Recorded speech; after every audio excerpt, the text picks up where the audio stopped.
السلام علیکم ورحمۃ اللہ وبرکاتہ۔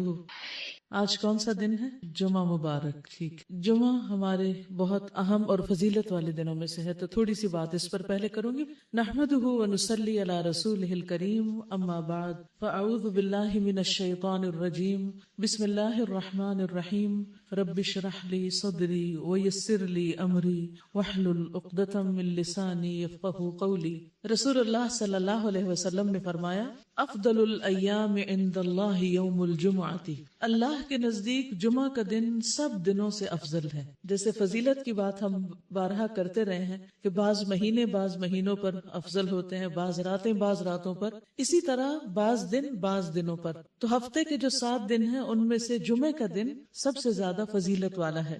رسول اللہ صلی اللہ علیہ وسلم نے فرمایا، بہترین دن جس میں سورج طلوع ہوتا ہے جمعہ کا دن ہے۔ اسی دن آدم علیہ السلام پیدا کیے گئے، اسی دن زمین پر اتارے گئے، اسی دن ان کی توبہ قبول ہوئی، اسی دن ان کی وفات ہوئی، اسی دن قیامت قائم ہوگی۔ اور جمعہ کے دن صبح ہوتے ہی تمام جانور قیامت کے ڈر سے کان لگائے ہوئے ہوتے ہیں، حتیٰ کہ سورج طلوع ہو جائے، سوائے جنوں اور انسانوں کے، یعنی ساری مخلوق ڈرتی ہے کہ کہیں آج قیامت نہ آ جائے، کیونکہ قیامت ہر چیز کی موت کا دن ہے۔ رسول اللہ صلی اللہ علیہ وسلم نے فرمایا، کوئی مقرب فرشتہ زمین و آسمان، پہاڑ اور پتھر ایسا نہیں ہے جو جمعہ کے دن سے نہ ڈرتا ہو۔ تو اگرچہ ایک افضل دن ہوتا ہے، اس میں ایک سکون اور ایک پیس بھی ہوتا ہے، لیکن اس کے باوجود دل کے اندر عجیب گھبراہٹ سی بھی ہوتی ہے، ایک قدرتی سی چیز محسوس ہوتی ہے۔ تو بہرحال یہ ساری کائنات محسوس کرتی ہے۔ جمعہ کے دن فجر کی نماز سب سے افضل نماز ہے۔ نبی صلی اللہ علیہ وسلم نے فرمایا، اللہ کے ہاں سب سے افضل نماز جمعے کے دن کی صبح کی نماز ہے،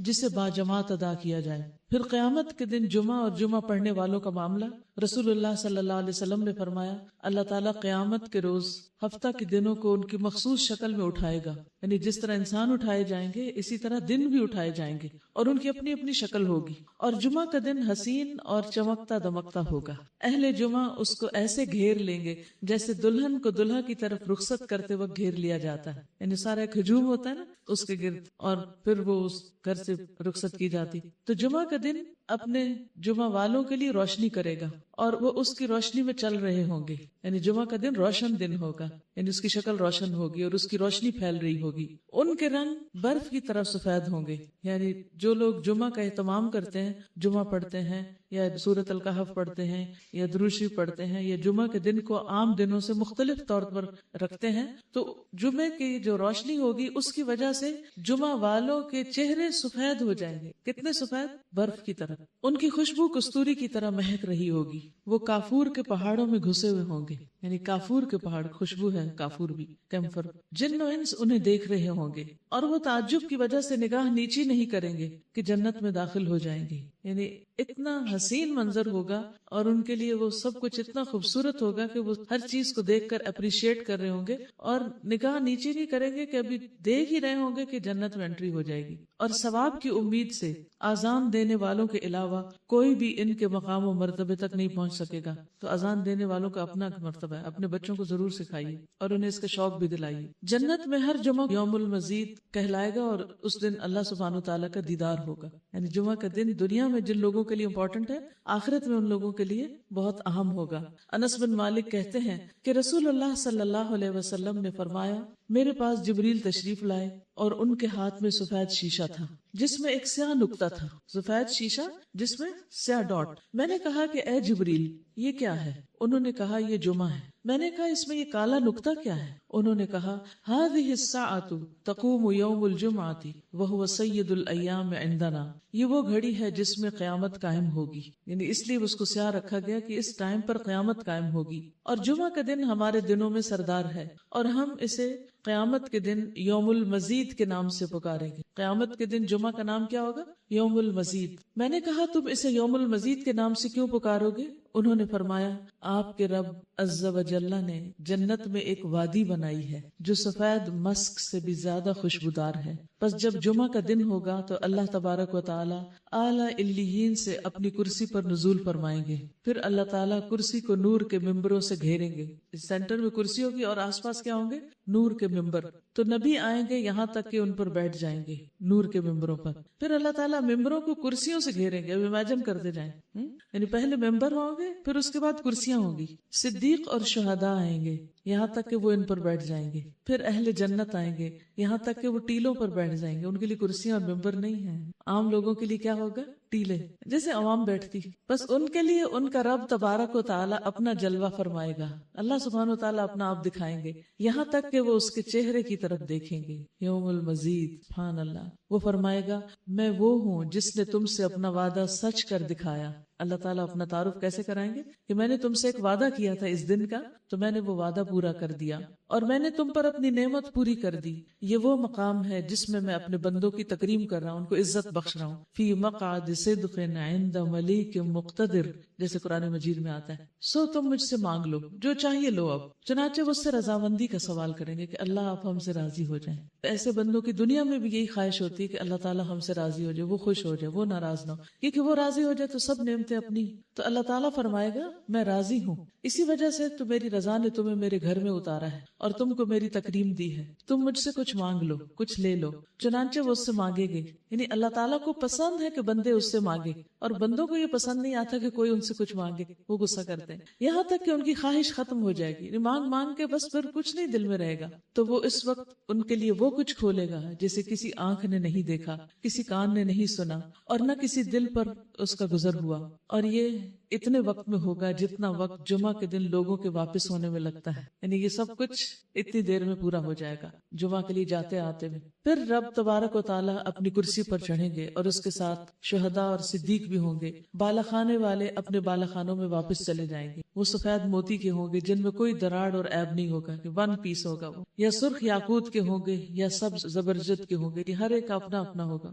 ان میں سے ہی اس کے کمرے اور دروازے ہوں گے، ان میں نہریں جاری ہوں گی، اس میں اس کے پھل میوے جھکے ہوئے لٹک رہے ہوں گے، ان کی بیویاں اور خدمت گزار ہوں گے، وہ جمعوں کی طرف جانے سے بڑھ کر کسی اور چیز کے محتاج نہیں ہوں گے تاکہ مزید کرامات حاصل کر لیں، یعنی اپنے گھروں میں ہوں گے، پھر ان کو انتظار ہوگا کہ جمعہ کا دن آئے، یوم المزید آئے اور ان کو مزید ملے، اور اس میں مزید اللہ تبارک و تعالیٰ کا دیدار حاصل کر لیں، اسی لیے اس کو یوم المزید کے نام سے پکارا جائے گا۔ دعا کیجئے کہ اللہ سبحانہ و تعالیٰ ہم سب کو یوم المزید کی اس صحبت سے نوازے، اور جمعہ کا دن جو ہے وہ دنیا میں بھی مسلمانوں کے لیے عید کا دن ہے، اس دن گناہوں کی بخشش ہوتی ہے، الصلاۃ الخمس والجمعۃ الی الجمعۃ کفارۃ لما بینہن ما لم تغش الکبائر۔ رسول اللہ صلی اللہ علیہ وسلم نے فرمایا پانچوں نمازیں اور ہر جمعہ دوسرے جمعہ تک درمیانی مدت کے گناہوں کا کفارہ ہے، یعنی ایک ویک میں جو گناہ انسان سے ہوتے ہیں وہ جمعہ کے دن دھل جاتے ہیں، جب تک کہ کبیرہ گناہوں کا ارتکاب نہ کیا جائے۔ خوش ہو جائیے کہ اللہ سبحانہ و تعالیٰ نے ہمارے لیے یہ ساری ورائٹی رکھی اور ہمیں ان سب چیزوں کے پھر فائدے بھی بتائے اور ان سے کس طرح فائدہ اٹھایا جا سکتا ہے وہ طریقے بھی سکھائے۔ اب یہ ہم پر ہے کہ ہم ان چیزوں کو کتنی امپورٹنس دیتے ہیں اپنی زندگی میں، جو آج دے گا وہ کل پا لے گا۔ چلیے 19واں پارہ شروع کرتی ہوں اللہ کے نام سے جو بے انتہا مہربان نہایت رحم فرمانے والا ہے۔ جو لوگ ہمارے حضور پیش ہونے کا اندیشہ نہیں رکھتے وہ کہتے ہیں کیوں نہ فرشتے ہمارے پاس بھیجے جائیں یا پھر ہم اپنے رب کو دیکھیں۔ بڑا گھمنڈ لے بیٹھے ہیں یہ اپنے نفس میں اور حد سے گزر گئے ہیں اپنی سرکشی میں۔ جس روز یہ فرشتوں کو دیکھیں گے وہ مجرموں کے لیے کسی بشارت کا دن نہ ہوگا، چیخ اٹھیں گے پناہ بخدا، اور جو کچھ بھی ان کا کیا دھرا ہے اسے لے کر ہم غبار کی طرح اڑا دیں گے۔ بس وہی لوگ جو جنت کے مستحق ہیں اس دن اچھی جگہ ٹھہریں گے اور دوپہر گزارنے کو عمدہ مقام پائیں گے۔ آسمان کو چیرتا ہوا ایک بادل اس روز نمودار ہوگا اور فرشتوں کے پرے اتار دیے جائیں گے۔ اس روز حقیقی بادشاہی صرف رحمان کی ہوگی اور وہ منکرین کے لیے بڑا سخت دن ہوگا۔ جو لوگ پیغمبر علیہ السلام کی بات کو ماننے کے لیے تیار نہیں ہوتے وہ طرح طرح کے مطالبے کرتے ہیں اور طرح طرح کے بہانے کرتے ہیں۔ ان بہانوں میں سے یا مطالبوں میں سے ایک یہ ہے کہ ہم فرشتوں کو دیکھنا چاہتے ہیں جن کا آپ ذکر کرتے ہیں، یا ہم پھر اللہ ہی کو دیکھنا چاہتے ہیں۔ ہم آپ کو جب مانیں گے جب آپ ہمیں اللہ سبحانہ تعالیٰ کو سامنے دکھائیں گے۔ ایسی باتیں وہ کیوں کرتے ہیں؟ کیا واقعی وہ اس میں انٹرسٹڈ بھی ہوتے ہیں کہ فرشتے دیکھیں، یا اس میں انٹرسٹڈ ہوتے ہیں کہ اللہ تعالیٰ کو دیکھیں؟ نہیں، وہ نان سیریس پیپل ہوتے ہیں جو صرف داعی حق کا مقابلہ کر رہے ہوتے ہیں، مذاق اڑانے کے انداز میں، تمسخر کے ساتھ اور طرح طرح کے ایسے انوکھے مطالبے کر کے کہ جس کی وجہ سے وہ اس کی بات کو کسی طرح نیچا دکھا سکے. تو انہیں یہ معلوم ہونا چاہیے کہ اللہ کو اور فرشتوں کو دیکھنا کیا معنی رکھتا ہے. جب فرشتے اتریں گے تو پھر حال کیا ہوگا. پھر دنیا میں جو ملی ہوئی آزادی ہے اور آج جو بولنے کا وقت ملا ہوا ہے اور مطالبے کرنے کے لیے ان کو اللہ نے بولنے کی طاقت دے رکھی ہے، کل یہ طاقت جب ان سے لے لی جائے گی تو اس وقت انہیں پتہ چلے گا حقائق کیا ہیں اور ان کے ساتھ اب کیا ہونے والا ہے. عام طور پر انسان یہ سوچتا ہے کہ جب میں اللہ سے ملاقات کروں گا تو میں اپنا یہ عذر بتا دوں گا اور اللہ کو تو پہلے ہی پتا ہے، اور میں اپنا یہ فلاں عمل پیش کروں گا، میں نے تو فلاں نیکی ایسی کی ہے کہ بس میں اللہ کے سامنے اپنی نجات کے لیے یہی پیش کر دوں گی. حالانکہ انسان کو پتا ہونا چاہیے کہ انسان کا کوئی بھی عمل، حتیٰ کہ ساری زندگی بھی اگر وہ سجدے میں پڑا رہے تو صرف ایک چھوٹی سی نعمت کا بدلہ بھی نہیں جو اللہ نے اس کو دی ہے. قیامت کے دن اللہ تعالیٰ انسان کے سامنے اس کے نیک اعمال رکھیں گے اور پھر اس کے ساتھ نعمتیں ایک طرف ہوں گی اور نعمتوں میں سے کسی ایک نعمت کو کہیں گے کہ تم اپنے قیمت وصول کر لو، تو وہ ساری نیکیاں اٹھا لیں گے، باقی کچھ بھی نہیں بچے گا انسان کے ہاتھ. تو بات یہ ہے کہ یہ باتیں ہم صرف دنیا میں کر رہے ہیں. ہم نے اللہ کا حق نہیں پہچانا، اللہ کی قدر نہیں پہچانی. ہم سمجھتے ہیں کہ شاید اللہ تعالیٰ سے بات کرنا ایسے ہی جیسے کسی عام انسان سے بات کرنا ہوتا ہے، لیکن اس وقت جب اللہ تعالیٰ سے ملاقات کا وقت ہوگا تو پھر ایسی باتیں نہ کر سکیں گے. اور یہ ہماری ساری باتیں ایسی ہوگی کہ جیسے سخت گرم توے کے اوپر اگر آپ پانی کا ایک قطرہ ٹپکائیں تو کیا ہوتا ہے، اس قطرے بھپ بن کے اڑ جاتا ہے. تو یعنی اس کا کوئی وہاں جماؤ نہیں ہوتا، وہ وہاں رہ نہیں سکتا، اس کا وہاں کوئی قرار نہیں ہوتا. تو اسی طرح قیامت کے دن ہماری باتوں کا کوئی جماؤ، کوئی قرار، کوئی وزن ہی نہیں ہوگا. اس لیے آج انسان کو حقیقی معنوں میں عمل کرنے کی ضرورت ہے، کیونکہ اللہ سبحانہ وتعالیٰ کے پاس انسان کی عمل کی قدر و قیمت ہے، صرف اس کی باتوں کی نہیں. لہٰذا عمل کی طرف توجہ دیجیے اور جتنی بھی خوش خیالیاں ہیں اور خوش فہمیاں ہیں ان سے نکل آئیں. تو اس دن ان کا جو بھی کیا دھرا ہے اسے لے کر ہم غبار کی طرح اڑا دیں گے، یوں بھگ سے اڑا دیں گے، کچھ بھی نہیں باقی بچے گا. بس وہی لوگ جو جنت کے مستحق ہیں اس دن اچھی جگہ ٹھہریں گے اور دوپہر گزارنے کو عمدہ مقام پائیں گے. آسمان کو چیرتا ہوا ایک بادل اس روز نمودار ہوگا اور فرشتوں کے پرے اتار دیے جائیں گے. تو اس سے یہ بھی پتہ چلتا ہے کہ بعض لوگوں کے عمل قبول ہی نہیں ہوں گے، وہ خاک بنا کے اڑا دیے جائیں گے. نبی صلی اللہ علیہ وسلم نے فرمایا، میں اپنی امت کے ان لوگوں کو ضرور جانتا ہوں جو روز قیامت تہامہ کے پہاڑوں کی طرح نیکیاں لے کر آئیں گے. بہت زیادہ نیکیاں ہوں گی ان کے پاس، لیکن اللہ ان کی نیکیوں کو فضا میں پھیلے ہوئے غبار کے باریک ذروں کی طرح بے اہمیت کر دے گا، بالکل ڈسٹ کر دے گا. خبردار، وہ تمہارے ہی بھائی ہوں گے، تمہارے ہی نسل سے ہوں گے، رات کو تمہاری طرح قیام بھی کریں گے، تراویح بھی پڑھتے ہیں، قیام بھی کرتے ہیں، لیکن تنہائی میں، اکیلے میں اللہ کے حرام کردہ امور کا ارتکاب کریں گے. یعنی اللہ سے نہیں ڈرتے، اکیلے میں وہ کام کرتے ہیں جو لوگوں کے سامنے نہیں کرتے، یعنی غلط قسم کے کام. تو اس لیے انسان کو ہمیشہ اللہ سبحانہ وتعالیٰ کے ساتھ اپنا معاملہ درست رکھنا چاہیے. وہ سب کے سامنے ہو یا چھپ کر ہو، ان کاموں سے پرہیز کرے جن سے اللہ تعالیٰ ناراض ہوتا ہے. الملک یومئذ الحق للرحمن، اس روز حقیقی بادشاہت صرف رحمان کی ہوگی اور وہ منکرین کے لیے بڑا سخت دن ہوگا. وَكَانَ يَوْمًا عَلَى الْكَافِرِينَ عَسِيرًا، تو آج جو اللہ کی دی ہوئی آزادی سے فائدہ اٹھا کے من موجی کر رہے ہیں، کل ان کے لیے بہت مشکل وقت ہوگا. وَيَوْمَ يَعَضُّ الظَّالِمُ عَلَى يَدَيْهِ يَقُولُ يَا لَيْتَنِي اتَّخَذْتُ مَعَ الرَّسُولِ سَبِيلًا يَا وَيْلَتَا لَيْتَنِي لَمْ أَتَّخِذْ فُلَانًا خَلِيلًا لَقَدْ أَضَلَّنِي عَنِ الذِّكْرِ بَعْدَ إِذْ جَاءَنِي وَكَانَ الشَّيْطَانُ لِلْإِنسَانِ خَذُولًا. ظالم انسان اپنا ہاتھ چبائے گا، اپنا ہاتھ کاٹے گا. دنیا میں بھی آپ دیکھیں کہ جب خود پہ غصہ آتا ہے انسان کو تو کیا کرتا ہے، اپنی انگلیاں کاٹنے لگتے ہیں. اور بعض لوگوں کے تو میں نے دیکھا زخم تک بھی ہو جاتے ہیں جب وہ سوچ بچار کرتے ہیں یا کسی کرب میں مبتلا ہوتے ہیں. تو اس میں یہ کہ اس دن انسان ناخن نہیں، انگلی نہیں، بلکہ اپنا پورا ہاتھ چبائے گا اور کہے گا کاش میں نے رسول کا ساتھ دیا ہوتا، کاش میں نے رسول کا ساتھ دیا ہوتا، ہائے میری کم بختی، کاش میں نے فلاں شخص کو دوست نہ بنایا ہوتا.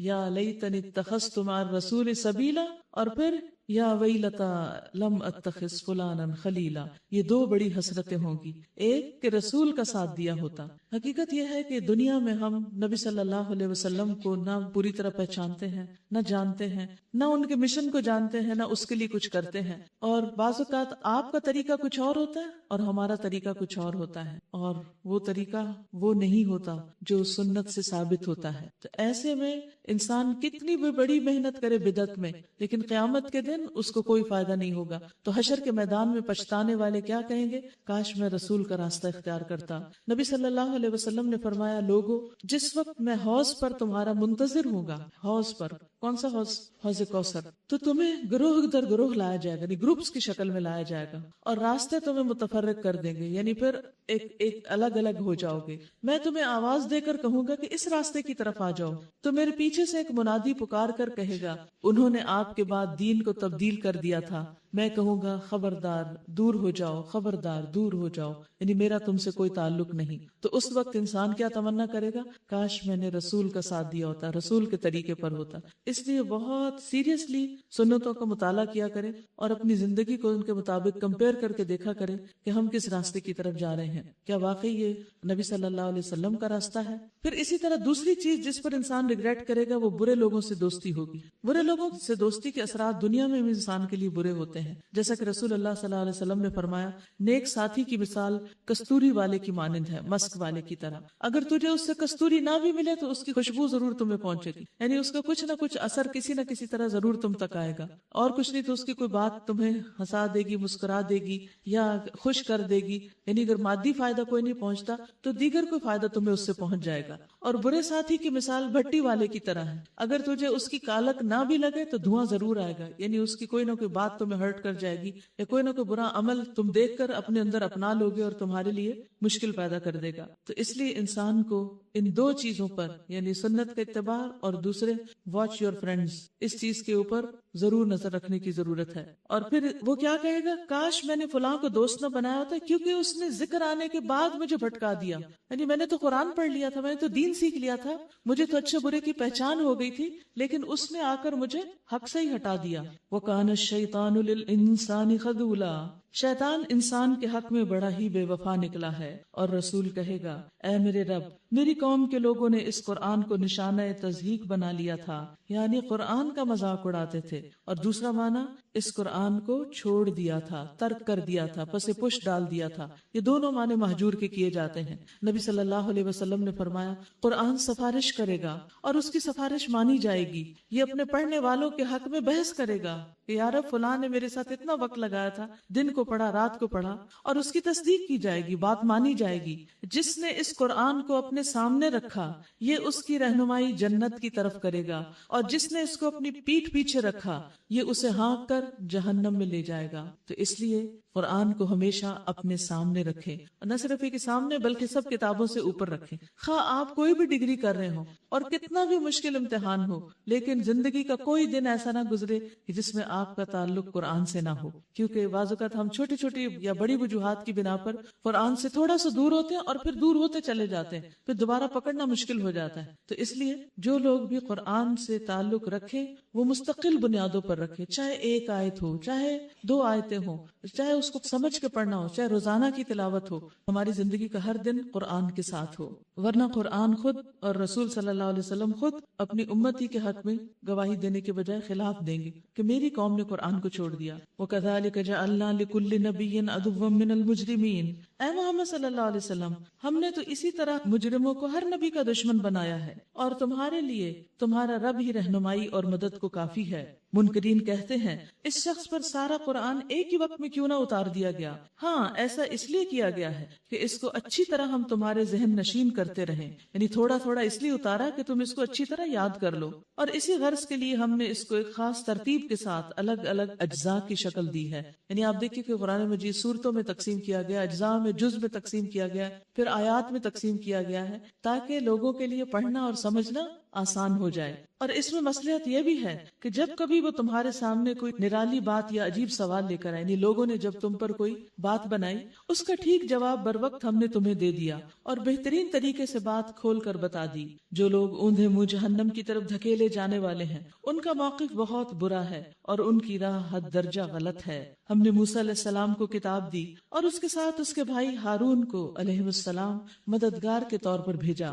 اور ان سے کہا جاؤ اس قوم کی طرف جس نے ہماری آیات کو جھٹلا دیا. آخر کار ان لوگوں کو ہم نے تباہ کر کے رکھ دیا. یہی حال قوم نوح کا ہوا. جب انہوں نے رسولوں کی تکذیب کی ہم نے ان کو غرق کر دیا اور دنیا بھر کے لوگوں کے لیے نشان عبرت بنا دیا. اور ان ظالموں کے لیے ایک دردناک عذاب ہم نے مہیا کر رکھا ہے، یعنی آخرت کا عذاب. یعنی دنیا میں بھی ان کو سزا ملی اور آخرت میں بھی ملے گی. اسی طرح عاد اور سمود اور اصحاب الرس اور بیچ کی صدیوں کے بہت سے لوگ تباہ کیے گئے. ان میں سے ہر ایک کو ہم نے تباہ ہونے والوں کی مثالیں دے دے کے سمجھایا اور آخر کار ہر ایک کو غارت کر دیا. اور اس بستی پر تو ان کا گزر ہو چکا ہے، یعنی قوم لوط کی طرف اشارہ ہے، جس پر بدترین بارش برسائی گئی تھی. بدترین بارش کون سی ہوتی ہے؟ پتھروں کی بارش.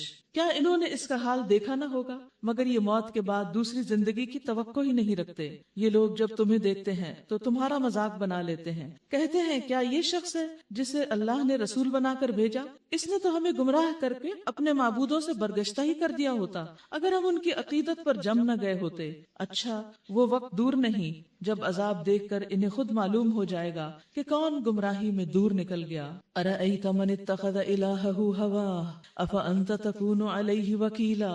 کبھی تم نے اس شخص کے حال پر غور کیا جس نے اپنی خواہش نفس کو اپنا خدا بنا لیا ہو، اپنا الہ بنا لیا ہو؟ یعنی جو صرف اپنے دل کی بات مانتا ہو، جو صرف اپنی خواہش نفس کے پیچھے چلتا ہو. تو یہ بھی ایک طرح سے کیا ہے؟ شرک. یعنی نفس بھی بت بن جاتا ہے. جیسے مشرکین بتوں کی پوجا کرتے ہیں تو ایسے کچھ لوگ اپنے دل کی باتیں مانتے ہیں، جس طرف دل ان کو لے جائے اس طرف چل پڑتے ہیں، چاہے وہ حلال ہو یا حرام، جائز ہو یا ناجائز. کیا تم ایسے شخص کو راہ راست پر لانے کا ذمہ لے سکتے ہو؟ کیا تم سمجھتے ہو کہ ان میں سے اکثر لوگ سنتے اور سمجھتے ہیں؟ یہ تو جانوروں کی طرح ہے، بلکہ ان سے بھی گئے گزرے ہیں. حدیث میں آتا ہے اس آسمان کے نیچے اللہ کے سوا جتنے معبود پوجے جا رہے ہیں ان میں اللہ کے نزدیک بدترین معبود وہ خواہش نفس ہے جس کی پیروی کی جا رہی ہو. یعنی انسان جس کے پیچھے چل پڑے. خواہش کسی بھی چیز کی ہو سکتی ہے، لیکن یہ یاد رکھیے کہ جنت کو نفس کے خلاف ناپسندیدہ چیزوں سے ڈھانک دیا گیا ہے. حدیث میں آتا ہے دوزخ نفسانی خواہشات سے ڈھک دی گئی ہے اور جنت ناپسندیدہ چیزوں سے ڈھک دی گئی. یعنی اگر جنت میں جانا چاہو تو پھر وہ کام کرنے پڑیں گے کہ جو تمہیں اچھے نہیں لگتے لیکن اللہ تعالیٰ کی مرضی کے، اللہ تعالیٰ کی پسند کے ہیں. مثلا رات کو قیام کرنا، تہجد کے وقت اٹھنا یا تراویح پڑھنا کیا آسان کام؟ نفس پہ کتنا بھاری ہوتا ہے. خاص طور پر جن لوگوں کو رات کو سونے کی عادت ہو ان کے لیے رات کو جاگنا ایک بہت بڑا مجاہدہ ہوتا ہے. لیکن وہ اپنے آپ کو، اپنے نفس کی خواہش کو کچل کر، نیند کو کچل کر، آرام کو ختم کر کے کیوں کھڑے ہوتے ہیں؟ تاکہ وہ جنت میں اللہ کا دیدار کر سکیں. اسی طرح کچھ چیزیں انسان کو بڑی پسند ہوتی. مثلا آپ کو ہو سکتا ہے کچھ سانگز بہت پسند ہو، کچھ اور چیزیں پسند ہو جس سے آپ کا دل بہت خوش ہوتا، لیکن وہ لغو میں آتی ہوں یا پھر وہ حرام میں آتی ہوں. تو ایسی چیزیں کرنا قیامت کے دن انسان کے لیے نقصان دہ ہوگا. نبی صلی اللہ علیہ وسلم نے فرمایا کتنے ہی لوگ ایسے ہیں جو اپنی خواہش نفس کو پورا کرنے میں لگ جاتے ہیں، ان کے لیے قیامت کے دن جہنم کے سوا کچھ بھی نہیں ہوگا. یعنی آج جو صرف اپنی خواہشات کو پورا کرتے ہیں، مثلا انسانی خواہشات میں کھانا پینا ہے. اب کھانے پینے میں عام حالات میں تو ہم حلال کھا سکتے ہیں، لیکن روزے کی حالت میں کھانا پینا کہ کوئی گھبرا کے کہ نہیں میں تو اب اتنا لمبا روزہ نہیں رکھ سکتا، میرا تو دل نہیں مانتا، میں تو کچھ کھا رہا ہوں، میں روزہ توڑ رہا ہوں، یا روزہ رکھے ہی نہ. یا اسی طرح سیکشل ڈیزائرز جو ہیں وہ بھی نفسانی خواہشات ہیں، ان کو روزے کی حالت میں پورا نہیں کیا جا سکتا. یعنی شوہر بیوی کا تعلق چاہے حلال ہو لیکن روزے میں حلال نہیں ہوتا. اسی طرح شادی کے بغیر کسی مرد کے ساتھ تعلق قائم کرنا اس قسم کا، یعنی نفسانی خواہش کو پورا کرنے کے لیے، جس کو زنا کہتے ہیں، یہ زنا سے کمتر درجے کی چیز، حرام قسم کی دوستی، یہ ساری چیزیں انسان کو آخرت میں سخت نقصان دینے والی ہیں. تو انسان کو اللہ کی خاطر صرف ان چیزوں تک رک جانا چاہیے جو اللہ نے ہمارے لیے حدیں قائم کی ہوئی ہیں. ام تحسب ان اکثرهم يسمعون او يعقلون انهم الا كالانعام بل هم اضل سبیلا.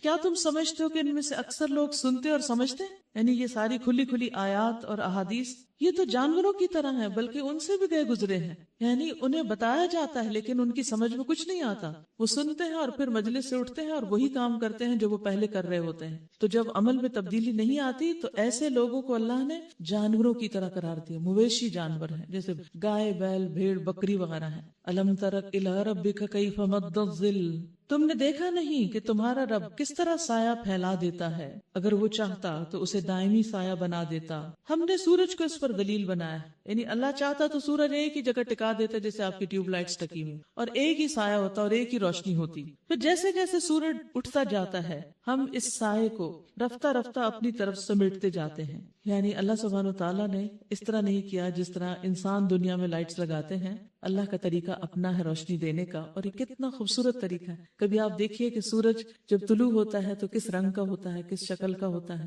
اور پھر آہستہ آہستہ بڑھتا ہے اتنا سلولی کہ بغیر محسوس طریقے سے وہ اپنا کام کر جاتا ہے۔ پھر وہ عین دوپہر کا وقت ہوتا ہے، پھر ڈھلنا شروع ہوتا ہے، کسی وقت روشنی کوئی ہوتی، کسی وقت کوئی۔ اگر سارا وقت صرف ایک روشنی دیکھنی پڑے تو انسان کی نگاہیں اکتا جائیں، تھک جائیں، لیکن اللہ تعالیٰ نے اس میں بھی انسان کی راحت کے سامان رکھے، ضرورت بھی اس کی پوری کی، لیکن اس کے ساتھ ساتھ اس کو ایک نشانی بھی بنا دیا۔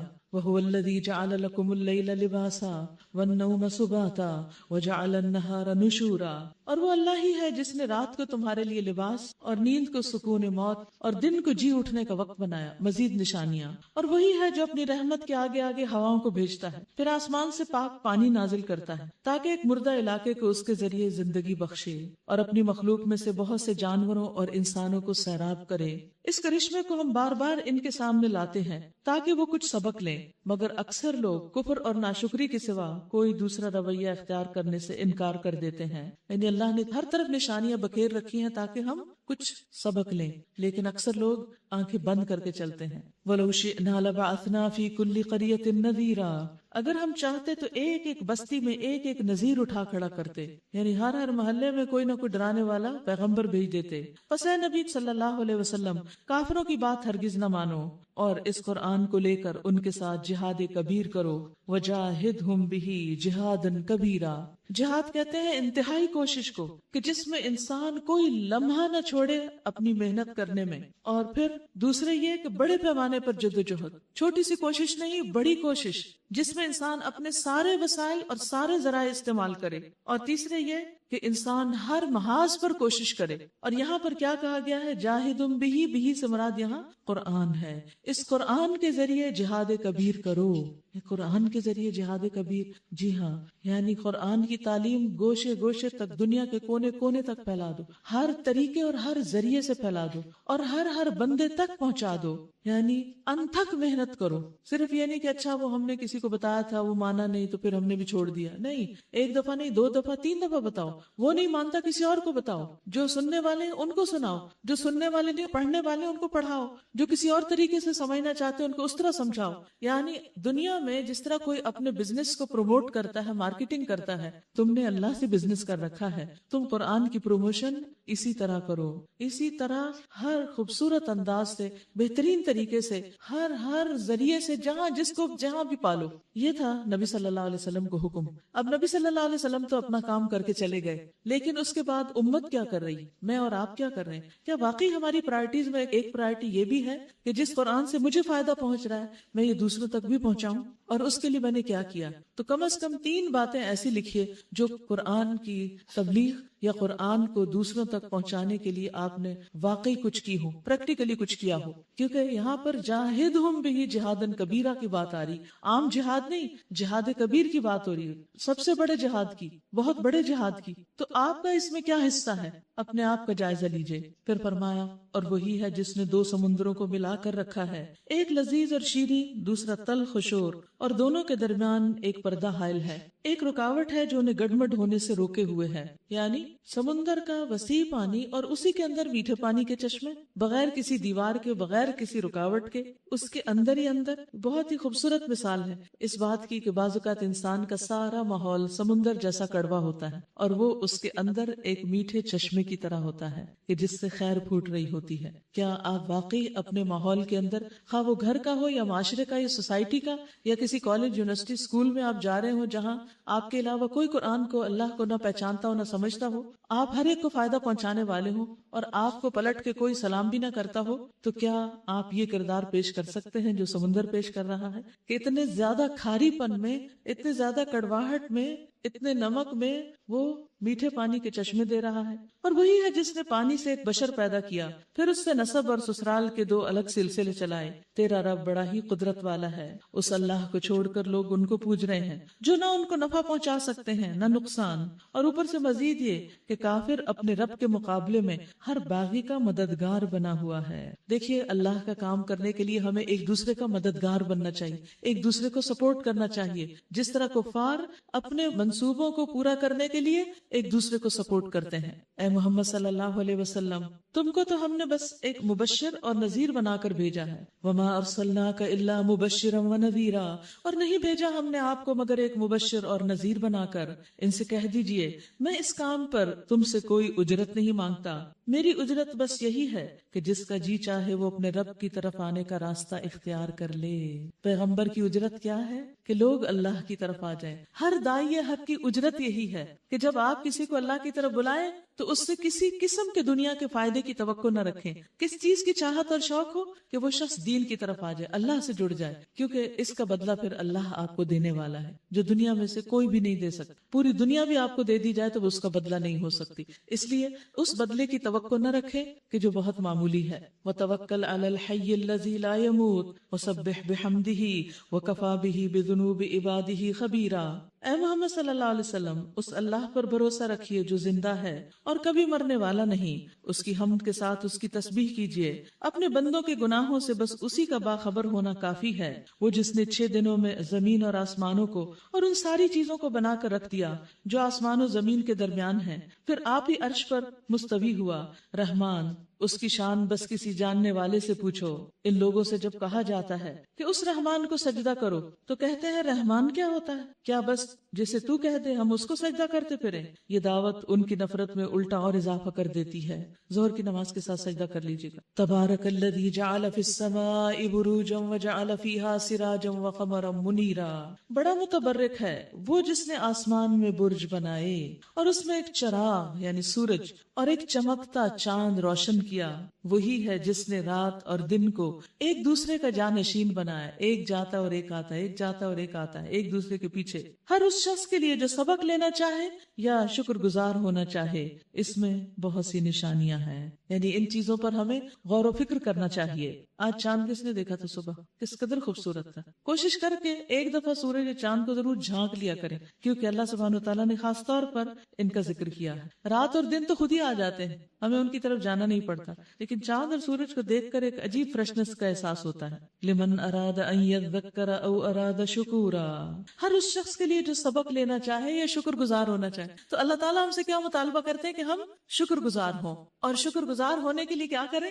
سورج چاند کا مشاہدہ کریں، ان نشانیوں کو دیکھیں، کیونکہ اگر کئی دن سورج نہ نکلے تو کیا کریں گے آپ؟ اور اگر آپ کا آسمان چاند کے بغیر ہی ہو روز تو کتنا پھیکا ہو جائے، کیونکہ آپ آسمان کی طرف دیکھیں چاند نظر آ جائے تو آپ سب کچھ چھوڑ کے ایک دفعہ ضرور اس کو آنکھ بھر کے دیکھتے ہیں۔ حالانکہ کیا ہے، ایک سیارہ ہی ہے نا، ایک گولا سا نظر آتا ہے اور تھوڑی سی روشنی ہے اس میں، لیکن کس قدر خوبصورت اور کس قدر انسان کو اپنی طرف متوجہ کرنے والا۔ تو اللہ تعالیٰ اس کو اپنی نشانی بتا رہے ہیں، اس کو بطور نشانی لے کر اس میں غور و فکر کریں اور اس کے کیا کیا فائدے ہیں ان کو جاننے کی کوشش کریں۔ وَعِبَادُ الرَّحْمَنِ الَّذِينَ يَمْشُونَ عَلَى الْأَرْضِ هَوْنًا وَإِذَا خَاطَبَهُمُ الْجَاهِلُونَ قَالُوا سَلَامًا۔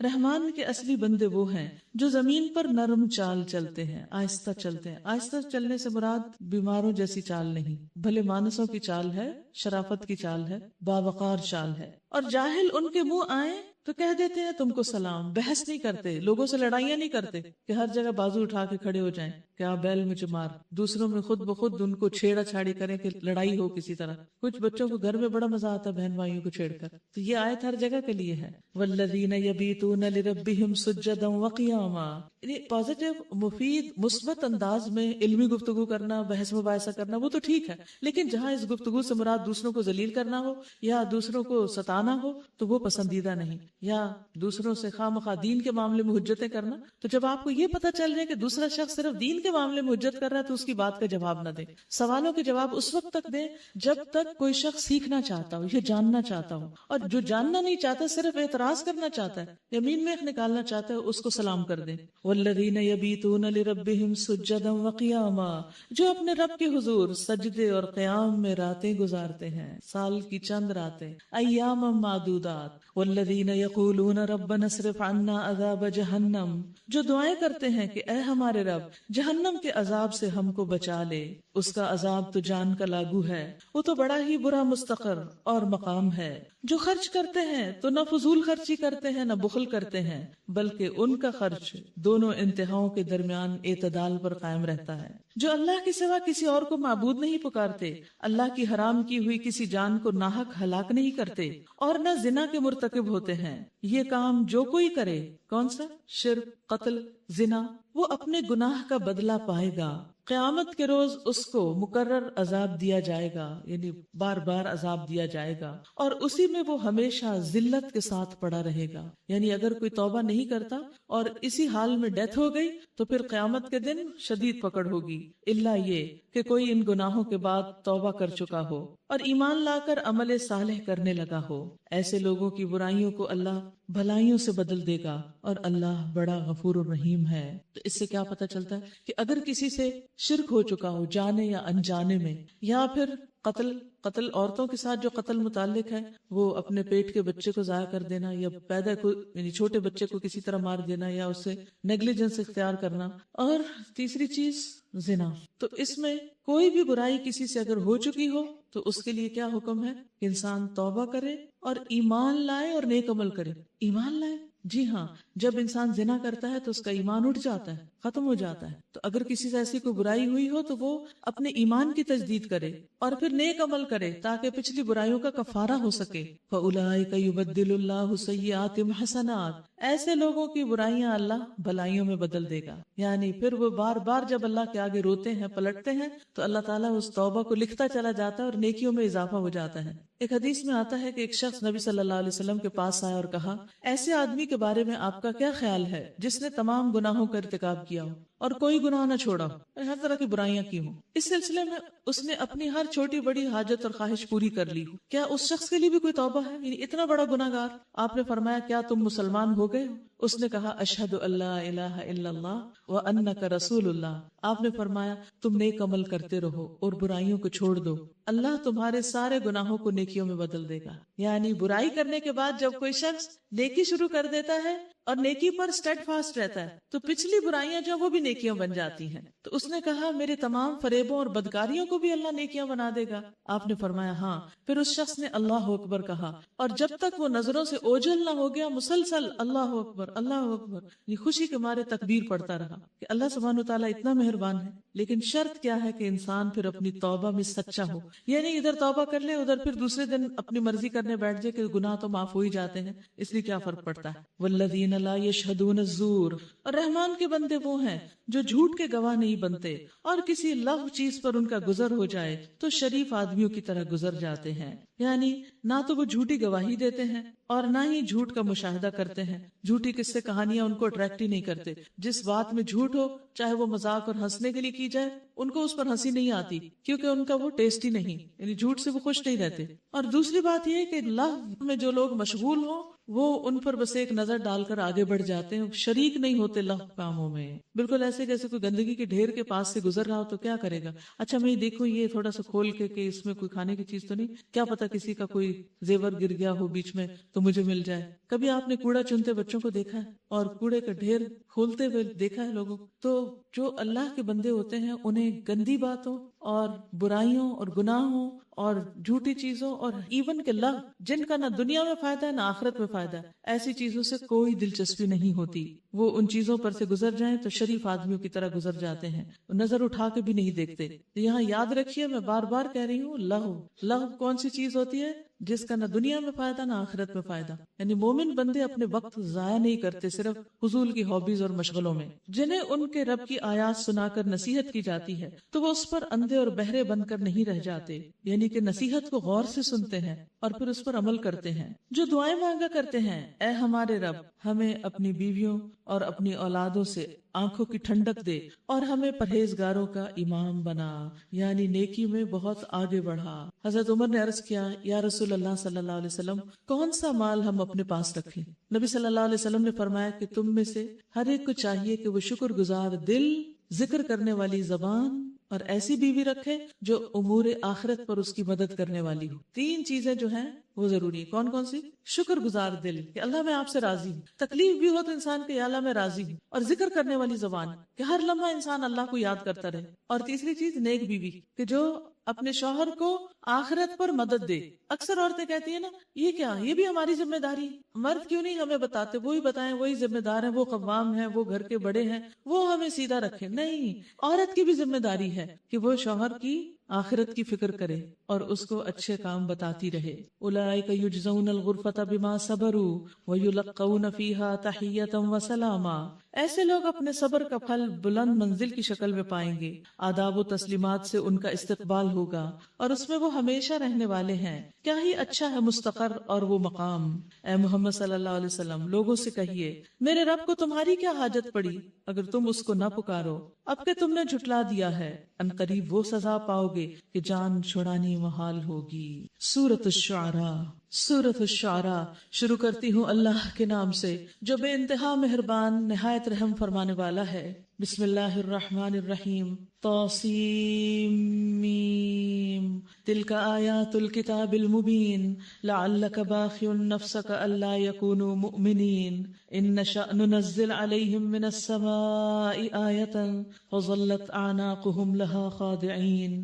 طاسیم میم، یہ کتاب مبین کی آیات ہیں، یعنی قرآن مجید، جو بہت واضح ہے، واضح کرنے والا ہے تمام باتوں کو، احکامات کو جو اس کے اندر بیان ہوئے ہیں۔ اے محمد صلی اللہ علیہ وسلم، شاید آپ اس غم میں اپنی جان کھو دیں گے کہ یہ ایمان نہیں لاتے۔ ہم چاہیں تو آسمان سے ایسی نشانی نازل کر سکتے ہیں کہ ان کی گردنیں اس کے آگے جھک جائیں، یعنی پھر یہ انکار کر ہی نہ سکیں۔ ان لوگوں کے پاس رحمان کی طرف سے جو نئی نصیحت بھی آتی ہے یہ اس سے منہ موڑ لیتے ہیں، اب کہ یہ جھٹلا چکے ہیں۔ ان قریب ان کو اس چیز کی حقیقت مختلف طریقوں سے معلوم ہو جائے گی جس کا یہ مذاق اڑاتے رہے ہیں۔ اولم یروا الی الارض کم انبتنا فیہا من کل زوج کریم، کیا انہوں نے کبھی زمین پر نگاہ نہیں ڈالی، یعنی صرف سورج چاند ستاروں کو نہیں دیکھیں بلکہ زمین پر بھی غور کرے، اور خصوصاً جب پتھروں کے بیچوں بیچ چھوٹے چھوٹے پودے نکلے ہوئے ہوتے ہیں یا انیوژل قسم کی چیزیں گھاس کے اندر پیدا ہو جاتی ہیں، تو ان چیزوں کو نیچے جھک کے نکال کے کھول کے دیکھنا چاہیے، غور کرنا چاہیے اور کہنا چاہیے یہ میرے رب کی بنائی ہوئی، یا اللہ میں تجھ سے محبت کرتی ہوں کہ تو بہترین خلاق ہے۔ تو اس طرح اللہ سبحانہ وتعالیٰ کی جو صفات ہیں ان کو، اور جو اللہ سبحانہ وتعالیٰ نے چیزیں اور نشانیاں بنائی ہیں، پیدا کی ہیں، ان کو ملا کر اگر آپ سمجھیں تو انشاءاللہ آپ دیکھیں گے کہ بہت جلد اللہ کی محبت دل میں پیدا ہوگی۔ اور کیا انہوں نے زمین پر کبھی نگاہ نہیں ڈالی؟ کبھی تو دیکھیں یہ کون اگاتا چلا جا رہا ہے زمین کے اندر سے سب کچھ، کہ ہم نے کتنی کثیر مقدار میں، تھوڑی نہیں، بہت نہیں، ایک نہیں، دو نہیں، ہزاروں لاکھوں کی تعداد میں مختلف ورائٹی کے پودے اگائے اور پھر کثرت کے ساتھ اگائے، ہر طرح کی عمدہ نباتات اس میں پیدا کی۔ یقیناً اس میں ایک نشانی ہے مگر ان میں سے اکثر لوگ ماننے والے نہیں، اور حقیقت یہ ہے کہ تیرا رب زبردست بھی ہے اور رحیم بھی۔ وَإِذْ نَادَى رَبُّكَ مُوسَىٰ أَنِ ائْتِ الْقَوْمَ الظَّالِمِينَ قَوْمَ فِرْعَوْنَ أَلَا يَتَّقُونَ، انہیں اس وقت کا قصہ سناؤ جبکہ تمہارے رب نے موسیٰ کو پکارا علیہ السلام، ظالم قوم کے پاس جا، فرعون کی قوم کے پاس، کیا وہ ڈرتے نہیں؟ اس نے عرض کیا، اے میرے رب مجھے خوف ہے کہ وہ مجھے جھٹلا دیں گے، میرا سینہ گھٹتا ہے اور میری زبان نہیں چلتی، آپ ہارون کی طرف رسالت بھیجیں۔ جب کبھی آپ کے اندر یہ کیفیت پیدا ہو کہ آپ کو کسی کو پیغام پہنچانا ہو، دینا ہو، کوئی بات سمجھانی ہو، تو اس وقت ایک تو موسیٰ علیہ السلام کی وہی دعا رب اشرح لی والی ہے، اور اس کے علاوہ نبی صلی اللہ علیہ وسلم کی دعاؤں میں سے ایک دعا جس میں آتا ہے اللہم اہد قلبی وسدد لسانی واسلل سخیمۃ قلبی، اے اللہ میرے دل کو رہنمائی عطا کر، میری زبان کو درستگی عطا کر اور میرے دل کے کینے کو دور کر دے۔ تو انشاءاللہ جب کھلے دل کے ساتھ ہم کسی سے بات کریں گے تو دوسرے کے اندر سننے کی صلاحیت بھی زیادہ ہوگی۔ وَلَهُمْ عَلَيَّ ذَنْبٌ فَأَخَافُ أَن يَقْتُلُونَ، اور مجھ پر ان کے ہاں ایک جرم کا الزام بھی ہے، اس لیے میں ڈرتا ہوں کہ مجھے قتل کر دیں گے۔ کون سا الزام؟ جو سورۃ قصص میں بیان ہوا ہے. موسیٰ علیہ السلام نے قوم فرعون کے ایک شخص کو ایک اسرائیلی سے لڑتے دیکھ کر اس کو گھونسا مارا اور وہ مر گیا. قال کلا، فرمایا ہرگز نہیں. فاذهبا، تم دونوں جاؤ. اب دیکھیے جب انسان کسی کو تبلیغ کرنے لگتا ہے نا تو اپنی غلطیاں یاد آنے لگتی ہیں. یہ بہت نیچرل ہے. میں کس منہ سے دوسرے سے بات کروں، کیسے اس کو بتاؤں، میں تو خود بھی بہت سی غلطیاں کرتی ہوں، میں تو ایک گناہ گار انسان ہوں، مجھے تو حق ہی نہیں پہنچتا کہ میں کسی کو نصیحت کروں. آپ دیکھیے کہ ہر انسان ہے اور اس سے کمی بیشی ہوتی ہے، لیکن یہ بھی ایک فریضہ ہے، اور اس فریضے کی برکت سے انسان کے گناہ بھی معاف ہوتے ہیں اور برائیوں سے بچنے کی صلاحیت بھی اللہ تعالیٰ دیتے ہیں. ہماری نشانیاں لے کر جاؤ اس کے پاس، ہم تمہارے ساتھ سب کچھ سنتے رہیں گے. اللہ اکبر. یعنی تم جاؤ کام کرو، ہم تمہیں دیکھ رہے ہیں. اب دیکھیے کہ جب آپ کام کر رہے تو کوئی آپ کو دیکھ رہا ہوتا ہے تو آپ کے کام کی کوالٹی کیسے ہو جاتی؟ بہت بہتر. اور جب یہ یاد آ جائے کہ اللہ تعالیٰ مجھے اس وقت دیکھ رہے ہیں تو اس وقت کیا ہی بات ہوگی، کتنا شوق ہوگا اور کتنی محبت سے آپ آگے بڑھتے چلے جائیں گے. فرعون کے پاس جاؤ اور اس سے کہو کہ ہم کو رب العالمین نے اس لیے بھیجا ہے کہ تو بنی اسرائیل کو ہمارے ساتھ جانے دے، آزاد کر دے. فرعون نے کہا، اب فرعون بجائے اس کے سوال کا جواب دیتا پچھلی باتیں لے بیٹھا. کیا ہم نے تجھ کو اپنے ہاں بچہ سا نہیں پالا تھا اور تو نے اپنی عمر کے کئی سال ہمارے ہاں گزارے؟ وَلَبِثْتَ فِينَا مِنْ عُمْرِكَ سِنِينَ وَفَعَلْتَ فَعَلَتَكَ الَّتِي فَعَلْتَ وَأَنْتَ مِنَ الْكَافِرِينَ. اور اس کے بعد تو کر گیا جو کچھ تو کر گیا، تو بڑا احسان فراموش آدمی ہے. تمہیں یاد ہے تم نے کیا کیا تھا؟ یعنی فرعون موسیٰ علیہ السلام کو تانے دے رہا ہے. موسیٰ علیہ السلام نے جواب دیا بہت بھلے مانس انداز میں، بغیر اوفینڈ ہوئے، ڈیفینسو ہوئے، کچھ نہیں. اس وقت وہ کام میں نے نادانستگی میں کیا تھا، اپنی غلطی کا اعتراف کر لیا، مجھے نہیں معلوم تھا.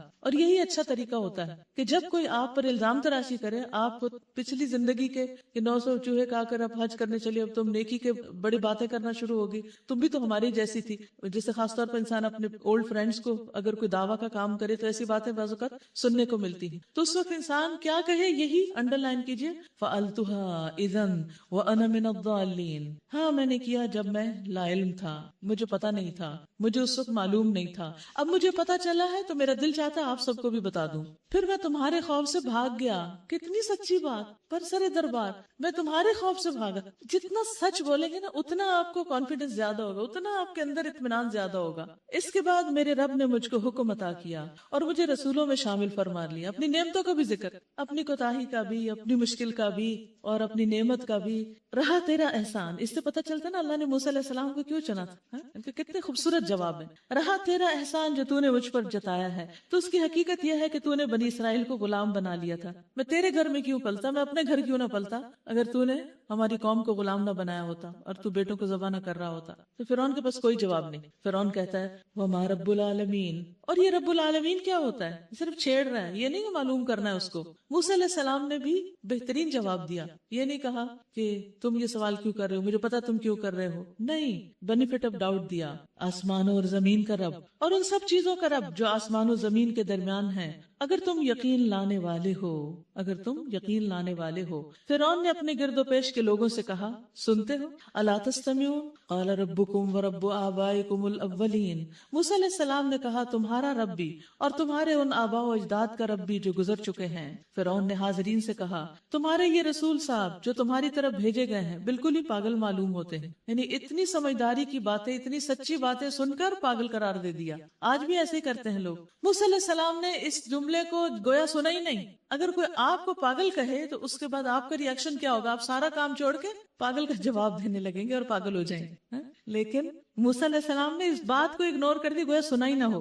موسیٰ علیہ السلام نے کہا مشرق و مغرب اور جو کچھ ان کے درمیان ہے سب کا رب، اگر آپ لوگ کچھ عقل رکھتے ہیں. فرعون نے کہا اگر تو نے میرے سوا کسی اور معبود کو مانا تو میں تجھے بھی ان لوگوں میں شامل کر دوں گا جو قید خانوں میں پڑے سڑ رہے ہیں. اس سے پتہ چلتا ہے کہ اس کی حکومت میں جو شخص توحید کا دعویٰ کرتا وہ اس کو جیل میں ڈال دیتا تھا. آج ہم کتنے کھلے عام لا الہ الا اللہ پڑھ رہے ہیں اور اللہ کو اپنا رب مانتے ہیں اور رب کی کتنی باتیں کرتے ہیں اور لکھتے ہیں اور سب کچھ کرتے ہیں، اور ہمیں کوئی مشکل نہیں، پھر بھی ہم مشکل میں رہتے ہیں کہ ہم پہ بڑی مشکل ہے. اور اس دور میں صرف لا الہ الا اللہ کہنا ہی ایک بہت بڑی آزمائش تھی، تو اس آزادی کی قدر کیجئے جو ملی ہوئی ہے، اور جتنا ہو سکے اس کو اللہ کے راہ میں استعمال کر لیجئے۔ موسیٰ علیہ السلام نے کہا اگرچہ میں لے آؤں تیرے سامنے ایک صریح چیز بھی۔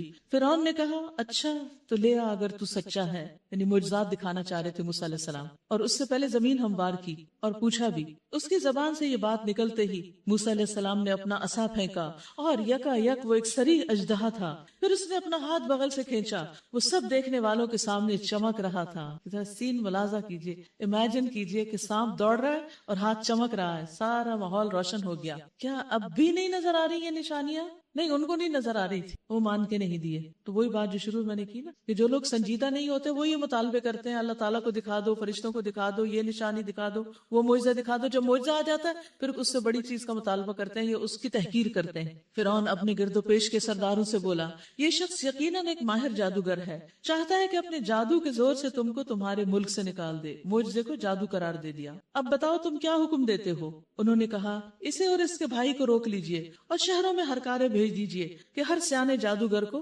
آپ کے پاس لے آئیں۔ سارے ایکسپرٹ سب آئیں گے، ماہرین آئیں گے۔ چنانچہ ایک روز مقرر وقت پر جادوگر اکٹھے کر لیے گئے اور لوگوں سے کہا گیا تم اجتماع میں چلو گے، شاید کہ ہم جادوگروں کے دین پر ہی رہ جائیں اگر وہ غالب رہے۔ جب جادوگر میدان میں آئے تو انہوں نے فرعون سے کہا ہمیں انعام تو ملے گا اگر ہم غالب رہے۔ پیغمبر انعام نہیں مانگتے، جزا نہیں چاہتے، لیکن جادوگر، کیونکہ پیغمبروں کو جادوگر بھی کہا جاتا ہے نا، تو جادوگروں کا اخلاق اور کردار اور معاملات اور کام اور شغل مشغولیات کچھ اور ہوتی ہیں اور پیغمبروں کے طور طریقے کچھ اور ہوتے ہیں۔ قال نعم وانکم اذا لمن المقربین، اس نے کہا ہاں، اور تم تو اس وقت مقربین میں شامل ہو جاؤ گے۔ موسیٰ علیہ السلام نے کہا پھینکو جو تمہیں پھینکنا ہے۔ انہوں نے فوراً اپنی رسیاں اور لاٹھیاں پھینک دی اور بولے فرعون کے اقبال سے ہم ہی غالب رہیں گے بعزت فرعون۔ ہمیں کیا حکم ہے، کس کی عزت کی پناہ لے کر دعا کریں؟ اللہ کی۔ وہ دعا آتی ہے جو تکلیف کے وقت پڑھی جاتی ہے۔ عثمان بن ابی عاص الثقفی کہتے ہیں کہ وہ نبی صلی اللہ علیہ وسلم کے پاس حاضر ہوئے، کہتے ہیں کہ مجھے اتنی تکلیف تھی کہ قریب تھا کہ میں ہلاک ہو جاتا، یعنی وہ تکلیف مجھے ہلاک کر دینے والی تھی۔ تو نبی صلی اللہ علیہ وسلم نے مجھ سے فرمایا کہ درد کی جگہ پر اپنا دایاں ہاتھ رکھو، جہاں درد ہے وہاں دایاں ہاتھ رکھو اور 7 مرتبہ کہو اعوذ بعزت اللہ وقدرتہ من شر ما اجد واحاذر۔ اللہ کے نام کے ساتھ میں پناہ مانگتا ہوں اللہ کی عزت کی، میں اللہ کی عزت کی پناہ لیتا ہوں اور اس کی قدرت کی، اس شر سے جو میں محسوس کرتا ہوں اور جس سے میں خوف محسوس کرتا ہوں۔ عثمان کہتے ہیں جب میں نے اس طرح پڑھا تو اللہ نے مجھے شفا دے دی۔ تو پین کلر ہے یہ بہت زبردست، اس کو پڑھتے رہیے، لیکن پڑھتے وقت صرف لفظ نہیں دہرائیے، وظیفے کے طور پہ نہیں پڑھیے، بلکہ محسوس کیجیے اللہ کی عزت، للہ العزت جمیعا، ساری عزت ہے ہی اللہ کی، اور قدرت ان اللہ علی کل شیء قدیر، اللہ ہر چیز پر قدرت رکھتا ہے، وہ میری اس درد اور تکلیف کو بھی دور کر سکتا ہے۔ تو اس یقین کے ساتھ اس کو پڑھیے اور اس سنت پر عمل کیجیے۔ فَأَلْقَى مُوسَىٰ عَصَاهُ فَإِذَا هِيَ تَلْقَفُ مَا يَأْفِكُونَ فَأُلْقِيَ السَّحَرَةُ سَاجِدِينَ۔ پھر موسیٰ علیہ السلام نے اپنا عصا پھینکا تو یکا یک وہ ان کے جھوٹے کرشموں کو ہڑپ کرتا چلا جا رہا تھا۔ اس پر جادوگر بے اختیار سجدے میں گر گئے، ان کو سمجھ آ گئی اور بول اٹھے کہ ہم مان گئے رب العالمین کو، موسیٰ اور ہارون کے رب کو۔ فرعون نے کہا تم موسیٰ کی بات مان گئے قبل اس کے کہ میں تمہیں اجازت دیتا؟ ضرور یہ تمہارا بڑا ہے جس نے تمہیں جادو سکھایا ہے۔ پہلے معجزے کو جادو بتایا اور اب جادوگروں کے ایمان لانے کو کیا بتایا کہ یہ کچھ سازش کی تھی تم نے پہلے سے۔ اچھا ابھی تمہیں معلوم ہو جاتا ہے، میں تمہارے ہاتھ پاؤں مخالف سمتوں سے کٹواؤں گا، دایاں ہاتھ بایاں پاؤں، اور تم سب کو سولی چڑھا دوں گا۔ انہوں نے جواب دیا کچھ پرواہ نہیں، ہم اپنے رب کے حضور پہنچ جائیں گے اور ہمیں توقع ہے کہ ہمارا رب ہمارے گناہ معاف کر دے گا کیونکہ ہم سب سے پہلے ایمان لائے ہیں۔ اب دیکھیں ایمان کیا چیز ہوتی ہے کہ جس کے فوراً بعد انسان کو اپنی غلطیاں نظر آنے لگتی اور وہ ان غلطیوں کی معافی چاہتا ہے۔ تو جادوگروں نے کہا کہ اللہ ہمارے پچھلے سارے گناہوں کو معاف کر دے کیونکہ ہم سب سے پہلے ایمان لائے۔ تو نیکی میں آگے بڑھنے کا بھی ایک اجر و ثواب ہوتا ہے، ایک فائدہ ہوتا ہے۔ سابقون السابقون وَأَوْحَيْنَا إِلَىٰ مُوسَىٰ، اور ہم نے موسیٰ علیہ السلام کو وحی بھیجی کہ راتوں رات میرے بندوں کو لے کر نکل جاؤ، تمہارا پیچھا کیا جائے گا۔ یاد رکھے کہ موسیٰ علیہ السلام کی جو قوم تھی وہ کسی ایک جگہ نہیں رہتی تھی، پورے شہر میں بکھری ہوئی تھی، جیسے ہوتے ہیں کچی آبادیاں وغیرہ ہوتی ہیں ادھر ادھر ادھر۔ اب ایک ہی رات میں خفیہ طریقے سے ان کو نکلنا تھا، مصر چھوڑنا تھا، شہر چھوڑنا تھا۔ اگر کسی ایک بندے کو بھی اپنا گھر چھوڑنا پڑے تو کتنا مشکل کام ہوتا ہے، کہاں ہزاروں لاکھوں لوگ مصر چھوڑ کے نکلنے لگے تو انہوں نے کہا بس یہ ایک رات ہے، رات کے اندر ودن فیو آورز تمہیں نکلنا ہے، اور یاد رکھو تمہارا پیچھا کیا جائے گا۔ اس پر فرعون نے فوجیں جمع کرنے کے لیے شہروں میں نقیب بھیج دیے اور کہلا بھیجا کہ یہ کچھ مٹھی بھر لوگ ہیں اور انہوں نے ہم کو بہت ناراض کیا ہے، اور ہم ایک ایسی جماعت ہے جس کا شیوا ہر وقت چوکنے رہنا، یعنی جس چیز کا اس نے دعویٰ کیا اسی میں مار کھائے گا۔ فَأَخْرَجْنَاهُمْ مِنْ جَنَّاتٍ وَعُيُونٍ وَكُنُوزٍ وَمَقَامٍ كَرِيمٍ كَذَلِكَ وَأَوْرَثْنَاهَا بَنِي إِسْرَائِيلَ۔ اس طرح ہم انہیں ان کے باغوں اور چشموں اور خزانوں اور بہترین قیام گاہوں سے نکال لائے، یعنی پہلے موسیٰ علیہ السلام کی قوم نکلی اور پھر ان کا پیچھا کرنے کے لیے فرعون اپنے سارے لاؤ لشکر کے ساتھ نکل آیا۔ یہ تو ہوا ان کے ساتھ، اور دوسری طرف بنی اسرائیل کو ہم نے ان سب چیزوں کا وارث کر دیا۔ اب ہوا کیا، صبح ہوتے ہی یہ لوگ ان کے تعاقب میں چل پڑے۔ جب دونوں گروہوں کا آمنا سامنا ہوا تو موسیٰ علیہ السلام کے ساتھی چیخ اٹھے کہ ہم تو پکڑے گئے، کیونکہ آگے سمندر تھا اور پیچھے فرعون کے لاؤ لشکر آ رہے تھے اور بیچ میں بنی اسرائیل۔ موسیٰ نے کہا ہرگز نہیں، کلا ان معی ربی سیہدین، میرے ساتھ میرا رب ہے، وہ ضرور میری رہنمائی کرے گا۔ ہم نے موسیٰ علیہ السلام کو وحی کے ذریعے سے حکم دیا کہ مار اپنا عصا سمندر پر، یکا یک سمندر پھٹ گیا اور اس کا ہر ٹکڑا ایک عظیم الشان پہاڑ کی طرح ہو گیا، یعنی ان کی لاٹھی پڑی تو جہاں لاٹھی پڑی تھی وہ جگہ سڑک بن گئی اور پانی دونوں طرف رک کے وال بن گیا۔ اسی جگہ ہم دوسرے گروہ کو بھی قریب لے آئے، موسیٰ اور ان سب لوگوں کو جو اس کے ساتھ تھے ہم نے بچا لیا اور دوسروں کو غرق کر دیا۔ جب فرعون اور اس کے ساتھیوں نے دیکھا کہ موسیٰ اور اس کے ساتھی نکلتے چلے جا رہے ہیں تو انہوں نے دھڑا دھڑ سمندر میں اس سڑک پر پاؤں رکھ دی اور سارے کے سارے اوپر سوار ہوئے، خود ہی پانی کے اندر آ گئے، اور اللہ سبحانہ وتعالی نے بنی اسرائیل کو تو گزار دیا، ثم اغرقنا الآخرین، لیکن دوسروں کو جو پیچھا کر رہے تھے ان کو ڈبو کے رکھ دیا۔ ان فی ذلک لآیہ وما کان اکثرهم مؤمنین وان ربک لہو العزیز الرحیم۔ اس واقعے میں ایک نشانی ہے، مگر ان لوگوں میں سے اکثر ماننے والے نہیں ہیں، اور حقیقت یہ ہے کہ تیرا رب زبردست بھی ہے اور رحیم بھی ہے۔ وَاتْلُ عَلَيْهِمْ نَبَأَ إِبْرَاهِيمَ، اور انہیں ابراہیم کا قصہ سنا دو جبکہ اس نے اپنے باپ اور اپنی قوم سے پوچھا تھا کہ یہ کیا چیزیں ہیں جن کو تم پوجتے ہو؟ انہوں نے جواب دیا کچھ بت ہیں جن کی ہم پوجا کرتے ہیں اور انہی کی سیوا میں ہم لگے رہتے ہیں، سینٹر آف لائف یہی ہے، ہماری محبتوں کا مرکز یہی ہے۔ اس نے پوچھا کیا یہ تمہاری سنتے ہیں جب تم انہیں پکارتے ہو یا تمہیں کچھ نفع نقصان پہنچاتے ہیں؟ یہ بہت سالڈ کوسچن ہے، کیونکہ نفع نقصان کا مالک صرف اور صرف اللہ ہے، اور ہمیں بھی ہر نماز کے بعد یہ دعا ضرور مانگنی چاہیے، اللہم لا مانع لما اعطیت ولا معطی لما منعت ولا ينفع ذا الجد منک الجد۔ اے اللہ جسے تو دے اسے کوئی روکنے والا نہیں، اور جسے تو نہ دے اسے کوئی دینے والا نہیں، اور کسی مرتبے والے کی بزرگی تیرے سامنے کوئی فائدہ نہیں دیتی۔ قالوا بل وجدنا آباءنا كذلك يفعلون، انہوں نے جواب دیا نہیں، ہمیں کوئی فائدہ تو نہیں دیتے بلکہ ہم نے اپنے باپ دادا کو ایسا ہی کرتا پایا۔ اس پر ابراہیم علیہ السلام نے کہا کبھی تم نے آنکھیں کھول کر ان چیزوں کو دیکھا جن کی بندگی تم اور تمہارے پچھلے باپ دادا بجا لاتے رہے؟ یعنی اپنی عقل سے بھی تو کام لو، آنکھیں بند کر کے فالو کر رہے ہو ان کو۔ میرے تو یہ سب دشمن ہیں بجز ایک رب العالمین کے جس نے مجھے پیدا کیا، الذی خلقنی فہو یہدینی، جس نے مجھے پیدا کیا اور جو مجھے ہدایت دیتا ہے، والذی هو یطعمنی ویسقینی، وہ جو مجھے کھلاتا ہے اور پلاتا ہے، وَإِذَا مَرِضْتُ فَهُوَ يَشْفِينِي، اور جب میں بیمار ہوتا ہوں تو وہی مجھے شفا دیتا ہے، وَالَّذِي يُمِيتُنِي ثُمَّ يُحْيِينِي، وہی جو مجھے موت دے گا اور پھر دوبارہ زندگی بخشے گا، وَالَّذِي أَطْمَعُ أَن يَغْفِرَ لِي خَطِيئَتِي يَوْمَ الدِّينِ، اور جس سے میں امید رکھتا ہوں کہ روز جزا وہ میری خطا معاف فرما دے گا۔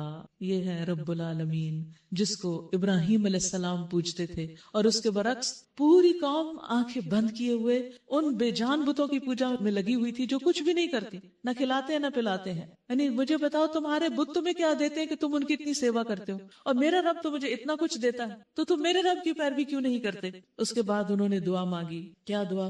رب ہب لی حکما والحقنی بالصالحین۔ اس سے پہلے کس پیغمبر نے صالحین کے الحاق کی دعا کی تھی؟ یوسف علیہ السلام۔ ابراہیم علیہ السلام بھی یہی کہتے ہیں، وَأَلْحِقْنِي بِالصَّالِحِينَ، کیونکہ انسان جس سے محبت کرتا ہے اسی کے ساتھ ہوگا۔ تو ہم سب کو اپنی محبتوں کا جائزہ لینا چاہیے کہ ہم کس کس سے محبت کرتے ہیں اور ان کے اخلاق اور کردار اور ایمان کیسے ہیں، کس درجے کے ہیں۔ انس بن مالک کہتے ہیں ایک شخص نے رسول اللہ صلی اللہ علیہ وسلم سے قیامت کے بارے میں پوچھا کہ کب قائم ہوگی، قیامت کس دن آئے گی؟ آپ نے فرمایا تم نے اس کے لیے کیا تیاری کی ہے؟ تمہاری کیا پریپریشن ہے؟ اس نے عرض کیا کچھ بھی نہیں سوائے اس کے کہ میں اللہ اور اس کے رسول سے محبت رکھتا ہوں. آپ نے فرمایا پھر تم انہی کے ساتھ ہوگے جن سے تم محبت رکھتے ہو. حضرت انس کہتے ہیں ہمیں کبھی کسی بات سے اتنی خوشی نہیں ہوئی تھی جتنی یہ حدیث سن کر ہوئی تھی کہ تم انہی کے ساتھ ہوگے جن سے تم محبت رکھتے ہو. حضرت انس نے کہا میں بھی نبی صلی اللہ علیہ وسلم سے اور ابو بکر سے اور عمر سے محبت رکھتا ہوں اور ان سے اپنی اس محبت کی وجہ سے امید رکھتا ہوں کہ میں ان کے ساتھ ہوں گا اگرچہ میں نے ان جیسے عمل نہیں کیے. تو ہم سب بھی حضرت ابو بکر، حضرت عمر، حضرت علی، حضرت عثمان ان سب سے محبت رکھتے ہیں اگرچہ ہمارے عمل کچھ بھی نہیں. تو محبت بہت سے فاصلے طے کر دیتی. قریب کے لوگوں کو محبت نہ ہو تو دور کر دیتی ہے، اور دور کے لوگوں کو محبت ہو تو قریب کر دیتی. اور محبت تو انسان نے کسی سے کرنی ہی ہوتی، اس کے بغیر وہ رہ نہیں سکتا. جیسے کھانا کھانا ہوتا ہے نا، تو محبت بھی اس نے کرنی ہے. تو محبت اس سے کرے جس کی محبت اس کو آخرت میں فائدہ دے، اور وہ ہے نیک لوگوں کی محبت. من النبیین والصدیقین والشہداء والصالحین وحسن اولئک رفیقا. اور یہ کتنے اچھے دوست ہیں، کتنے اچھے ساتھی ہیں. وجعل لی لسان صدق فی الآخرین. اور بعد کے آنے والوں میں مجھے سچی ناموری عطا کر. وجعلنی من ورثۃ جنت النعیم. اور مجھے جنت نعیم کے وارثوں میں شامل کر لے. واغفر لأبی. اور میرے باپ کو معاف کر دے، بے شک وہ گمراہ لوگوں میں سے ہے. اور مجھے اس دن رسوا نہ کرنا جب سب لوگ زندہ کر کے اٹھائے جائیں گے، جبکہ نہ کوئی مال فائدہ دے گا نہ اولاد. سوچیے اپنے مال کے بارے میں، سوچیے اپنی اولاد کے بارے میں. قیامت کے دن ان میں سے کوئی کام نہیں آئے گا، کوئی نہیں بچائے گا، کوئی نہیں چھڑائے گا. اگر آپ کے اعمال نامے میں نیک عمل کم ہوئے تو کوئی اپنے آپ کو نہیں دے گا، اور مال تو یہاں رہ جائے گا، وہاں آپ اس سے کچھ اور خرید نہیں سکیں گے. اس وقت نہ صدقہ کر کے کوئی نیکیاں کما سکیں گے جو آج کر سکتے ہیں. تو جس دن نہ مال کام آئے گا، نہ اولاد کام آئے گی، نہ بیٹے کام آئیں گے. الا من اتى اللہ بقلب سلیم. سوائے اس کے کہ جو شخص قلب سلیم لیے ہوئے اللہ کے حضور حاضر ہو. قلب سلیم لیے ہوئے. قلب سلیم کی علامات کیا ہوتی، نشانیاں کیا ہوتی؟ عبداللہ بن عمر کہتے ہیں کہ اللہ کے رسول صلی اللہ علیہ وسلم سے پوچھا گیا کون سے عمل افضل ہیں؟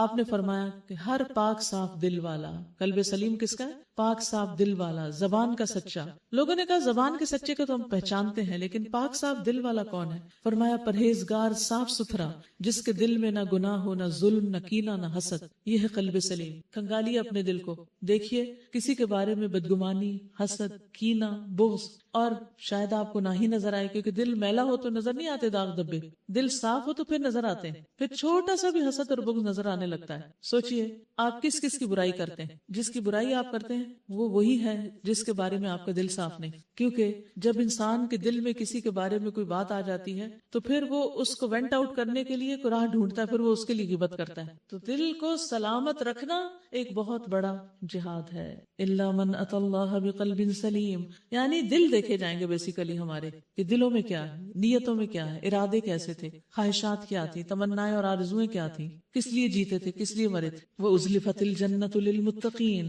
وَبُرِّزَتِ الْجَحِيمُ لِلْغَاوِينَ. اس روز جنت پرہیزگاروں کے قریب لے آئی جائے گی اور دوزخ بہکے ہوئے لوگوں کے سامنے کھول دی جائے گی، اور ان سے پوچھا جائے گا کہ اب کہاں ہے وہ جن کی تم اللہ کو چھوڑ کر عبادت کرتے تھے؟ کیا وہ تمہاری کچھ مدد کر رہے ہیں یا خود اپنا بچاؤ کر سکتے ہیں؟ پھر وہ معبود اور یہ بہکے ہوئے لوگ اور ابلیس کے لشکر سب کے سب اس میں اوپر تلے دھکیل دیے جائیں گے. اللہ ہو. اس وقت آپ دیکھیے تھوڑی دیر کے لیے بجلی گئی ہے تو کس طرح عجیب حالت ہو رہی ہے. تو کہاں یہ کہ قیامت کے دن ابلیس کے لشکر اور برے لوگ اور اگلے پچھلے سب دھوس دیے جائیں گے جہنم میں، یعنی ٹھوس دیے جائیں گے. کیا حال ہوگا؟ ایک آگ اور ایک گرمی اور دوسرے لوگوں کی گرمی، کیونکہ لوگوں کے جسم جل رہے ہوں گے، اس سے بھی ایک عجب گرمی نکل رہی ہو، وہ مزید گرمی میں اضافہ کر دے گی. اس لیے رو رو کے اپنے لیے دعا کیا کریں کہ اللہ تو ہمیں آگ کے عذاب سے بچا لے. قالوا وهم فيها يختصمون. وہاں پر وہ کیا کریں گے؟ آپس میں جھگڑیں گے. اور یہ بہکے ہوئے لوگ اپنے معبودوں سے کہیں گے اللہ کی قسم ہم تو سری گمراہی میں مبتلا تھے جبکہ تم کو رب العالمین کی برابری کا درجہ دے رہے تھے.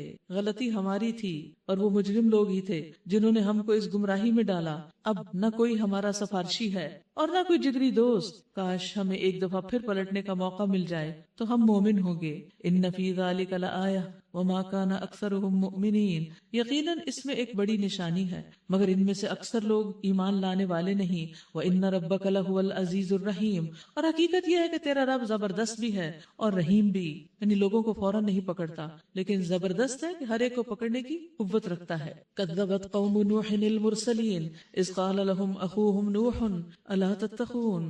قوم نوح نے رسولوں کو جھٹلایا، اپنے رسول کو جھٹلایا، لیکن یہاں کیا کہا گیا؟ سب کو جھٹلایا، کیونکہ ایک رسول کو جھٹلانا دراصل سب کو جھٹلانا ہوتا ہے. اذ قال لهم اخوهم نوح الا تتقون، جب نوح علیہ السلام نے ان سے کہا تھا کہ کیا تم ڈرتے نہیں ہو. اور نوح علیہ السلام کو کیا کہا گیا؟ ان کے بھائی، یعنی پیغمبر اپنی قوم کا بھائی ہوتا ہے. میں تمہارے لیے ایک امانت دار رسول ہوں، لہٰذا تم اللہ سے ڈرو اور میری اطاعت کرو. میں اس کام پر تم سے کسی اجر کا طالب نہیں ہوں، میرا اجر تو رب العالمین کے ذمہ ہے، بس تم اللہ سے ڈرو اور بے کھٹکے میری اطاعت کرو. انہوں نے جواب دیا، کیا ہم تجھے مان لیں حالانکہ تیری پیروی رذیل ترین لوگوں نے اختیار کی ہے. نوح علیہ السلام نے کہا، میں کیا جانوں کہ ان کے عمل کیسے ہیں، ان کا حساب تو میرے رب کے ذمہ ہے. کاش تم شعور سے کام لو، میرا یہ کام نہیں کہ جو ایمان لائیں ان کو میں اپنی مجلس سے دھتکار دوں. میں تو بس ایک صاف صاف متنبع کر دینے والا آدمی ہوں. نوح علیہ السلام ہوں یا دوسرے پیغمبر ہوں، ان پر سب سے پہلے ایمان لانے والے غریب طبقے کے لوگ تھے. اب جو ایمان لے آتا وہ اللہ کی نظر میں بھی بہت محبوب ہو جاتا ہے اور رسول کی نظر میں بھی. لیکن عام دنیا دار لوگ جو ظاہر پرست ہوتے ہیں وہ کسی کو صرف اس کے لباس سے، اس کے حال حلیے سے، اس کی گفتگو سے پہچانتے ہیں اور اس کے مطابق اس کو ویلیو دیتے ہیں. اور ایمان تو دل میں ہوتا ہے جو دنیا کی ہر چیز سے زیادہ وزنی ہے، لیکن وہ ان کو نظر نہیں آتا. تو وہ پیغمبر سے یا داعی حق سے کیا مطالبہ کرتے ہیں کہ ان کو اپنی مجلس سے اٹھا دیجئے تاکہ ہم جو ایلیٹ کلاس کے لوگ ہیں وہ بیٹھ سکیں. تو اللہ سبحانہ وتعالیٰ نے اس سے منع کیا اور نوح علیہ السلام کی زبانی کہلوایا کہ پھر میں رب کو کیا جواب دوں گا اگر میں انہیں اپنی مجلس سے نکال دوں. میں تو بس ایک صاف صاف متنبع کر دینے والا آدمی ہوں. اصل بات یہ ہے کہ جو نہیں ماننے والے ہوتے ان کے اندر ایک تکبر ہوتا ہے اور اس تکبر کی وجہ سے ایسی باتیں بھی کر رہے ہوتے ہیں. انہوں نے کہا، اے نوح اگر تو باز نہ آیا تو پھٹکارے ہوئے لوگوں میں شامل ہو کر رہے گا. نوح علیہ السلام نے دعا کی، اے میرے رب، میری قوم نے مجھے جھٹلا دیا ہے، اب میرے اور ان کے درمیان دو ٹوک فیصلہ کر دے اور مجھے اور جو مومن میرے ساتھ ہیں ان کو نجات دے دے. فَأَنْجَيْنَاهُ وَمَن مَّعَهُ فِي الْفُلْكِ الْمَشْحُونِ، آخر کار ہم نے اس کو اور اس کے ساتھیوں کو ایک بھری ہوئی کشتی میں بچا لیا اور اس کے بعد باقی لوگوں کو غرق کر دیا. إِنَّ فِي ذَلِكَ لَآيَةً وَمَا كَانَ أَكْثَرُهُم مُؤْمِنِينَ وَإِنَّ رَبَّكَ لَهُوَ الْعَزِيزُ الرَّحِيمُ، یقیناً اس میں ایک نشانی ہے مگر ان میں سے اکثر لوگ ماننے والے نہیں، اور حقیقت یہ ہے کہ تیرا رب زبردست بھی ہے اور رحیم بھی. کذبت عاد المرسلین، قوم عاد نے رسولوں کو جھٹلایا. یاد کرو جب کہ ان کے بھائی ہود علیہ السلام نے ان سے کہا تھا، کیا تم ڈرتے نہیں؟ میں تمہارے لیے امانت دار رسول ہوں، لہٰذا تم اللہ سے ڈرو اور میری اطاعت کرو. پیغمبر نے کبھی نہیں کہا کہ تم میری عبادت کرو، وہ کیا کہتے ہیں؟ میری اطاعت کرو اور عبادت اللہ کی کرو. وما اسألکم علیہ من اجر ان اجری الا علی رب العالمین، میں اس کام پر تم سے کسی اجر کا طالب نہیں، میرا اجر تو رب العالمین کے ذمہ ہے. یہ تمہارا کیا حال ہے کہ ہر اونچے مقام پر لا حاصل ایک یادگار عمارت بنا ڈالتے ہو، یعنی اور تمہارے پاس کرنے کو کچھ نہیں سوائے ان بیکار کاموں کے. اور ایک حقیقت ہے کہ جس قوم کی اکثریت غریب ہو، فقیر ہو، یعنی کہ 2 وقت کی روٹی کی محتاج ہو، اس قوم کو اس طرح کے مانیومنٹس بنا کے دینا، اس کے ساتھ کھیلنا ہے، مذاق اڑانا ہے. وَتَتَّخِذُونَ مَصَانِعَ لَعَلَّكُمْ تَخْلُدُونَ، اور بڑے بڑے قصر تعمیر کرتے ہو گویا تمہیں ہمیشہ یہاں رہنا ہے. وَإِذَا بَطَشْتُمْ بَطَشْتُمْ جَبَّارِينَ، اور جب تم کسی پہ ہاتھ ڈالتے ہو تو جبار بن کے ڈالتے ہو. فَاتَّقُوا اللَّهَ وَأَطِيعُونِ، تم لوگ اللہ سے ڈرو اور میری اطاعت قبول کرو. وَاتَّقُوا الَّذِي أَمَدَّكُمْ، ڈرو اس سے جس نے تمہیں کچھ دیا ہے، بِمَا تَعْمَلُونَ، جو تم جانتے ہو. أَمَدَّكُمْ بِأَنْعَامٍ وَبَنِينَ، تمہیں جانور دیے اور اولادیں دی، باغ دیے، چشمے دیے. مجھے تمہارے حق میں ایک بڑے دن کے عذاب کا ڈر ہے. اللہ تعالیٰ ان کو ان کی نعمتیں گنوا رہے ہیں. انہوں نے جواب دیا، تو نصیحت کر یا نہ کر، ہمارے لیے سب یکساں ہیں. یہ باتیں تو یوں ہی ہوتی چلی آئی ہیں اور ہم عذاب میں مبتلا کرنے والے نہیں. آخر کار انہوں نے اس کو جھٹلا دیا اور ہم نے اس قوم کو ہلاک کر دیا. یقیناً اس میں ایک نشانی ہے مگر اکثر لوگ ماننے والے نہیں، اور حقیقت یہ ہے کہ تیرا رب زبردست بھی ہے اور رحیم بھی. کذبت ثمود المرسلین اذ قال لهم اخوهم صالح الا تتقون، ثمود نے رسولوں کو جھٹلایا. یاد کرو جب کہ ان کے بھائی صالح علیہ السلام نے ان سے کہا، کیا تم ڈرتے نہیں؟ میں تمہارے لیے ایک امانت دار رسول ہوں، لہٰذا تم اللہ سے ڈرو اور میری اطاعت کرو. میں اس کام پر تم سے کسی اجر کا طالب نہیں ہوں، میرا اجر تو رب العالمین کے ذمہ ہے. یعنی پیغمبر دین کی تبلیغ کر کے لوگوں سے مال طلب نہیں کیا کرتے. کیا تم ان سب چیزوں کے درمیان جو یہاں ہیں بس یوں ہی اطمینان سے رہتے چلے جاؤ گے؟ ان باغوں اور چشموں میں، ان کھیتوں اور نخلستانوں میں جن کے خوشے رس بھرے ہیں، تم پہاڑ کھود کھود کر فخریاں ان میں عمارتیں بناتے ہو، یعنی ضرورت کی نہیں مانیومنٹس وغیرہ. اللہ سے ڈرو اور میری اطاعت کرو اور ان بے لگام لوگوں کی اطاعت نہ کرو جو زمین میں فساد برپا کرتے ہیں اور کوئی اصلاح نہیں کرتے. قوم صالح کے پیغمبر نے آ کر اپنے قوم کو کیا بتایا کہ تم صالح افراد کو اپنا رول ماڈل بناؤ. مفسدین کو نہیں۔ ابو درداء کہتے ہیں کہ رسول اللہ صلی اللہ علیہ وسلم نے فرمایا، کیا میں تمہیں نماز، روزے اور زکوٰۃ سے افضل درجے کا عمل نہ بتاؤں؟ صحابہ نے عرض کیا کیوں نہیں؟ فرمایا آپس میں صلح کرانا، یعنی فساد ختم کرنا، اور لوگوں میں پھوٹ اور فساد ڈالنا، یہی دین کو موڑنے والی چیز ہے۔ تو ہر پیغمبر نے اپنی امت کو فساد اور جھگڑے سے بچنے کے لیے کہا، اور یاد رکھیے جو لوگ اس سے بچتے نہیں اور انہوں نے ایک پیشہ بنا رکھا ہے صرف لڑائی جھگڑے کو، تو ان کے بارے میں کیا حکم ہے؟ رسول اللہ صلی اللہ علیہ وسلم نے فرمایا، ہر پیر اور جمعرات کو جنت کے دروازے کھولے جاتے ہیں، اور رمضان میں تو روز ہی کھلے ہوتے ہیں، اور ہر اس بندے کو بخش دیا جاتا ہے جو اللہ کے ساتھ کسی کو شریک نہیں ٹھہراتا سوائے ان دو آدمیوں کے جن کے درمیان آپس میں کوئی لڑائی جھگڑا ہو، کہ اللہ تعالیٰ فرماتے ہیں ان دونوں کو چھوڑے رکھو یہاں تک کہ آپس میں صلح کر لیں، یعنی ان کی فرگیونیس پوسٹ پون کر دی جاتی ہے۔ تو معمولی بات ہے۔ تو سوچئے آپ کسی سے لڑے ہوئے تو نہیں، کسی سے ناراض تو نہیں، کسی سے ہرٹ ہو کر اس سے بالکل بول چال تو نہیں بند کی ہوئی۔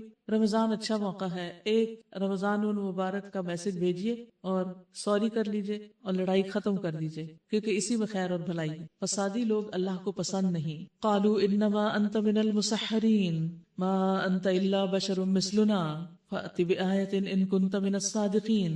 انہوں نے جواب دیا، تو محض ایک سحر زدہ آدمی ہے، تم پہ بھی جادو ہو چکا ہے، تو ہم جیسے انسان کے سوا اور کیا ہے، یعنی تم انسان ہی تو ہو، لاؤ کوئی نشانی اگر تم سچے ہو۔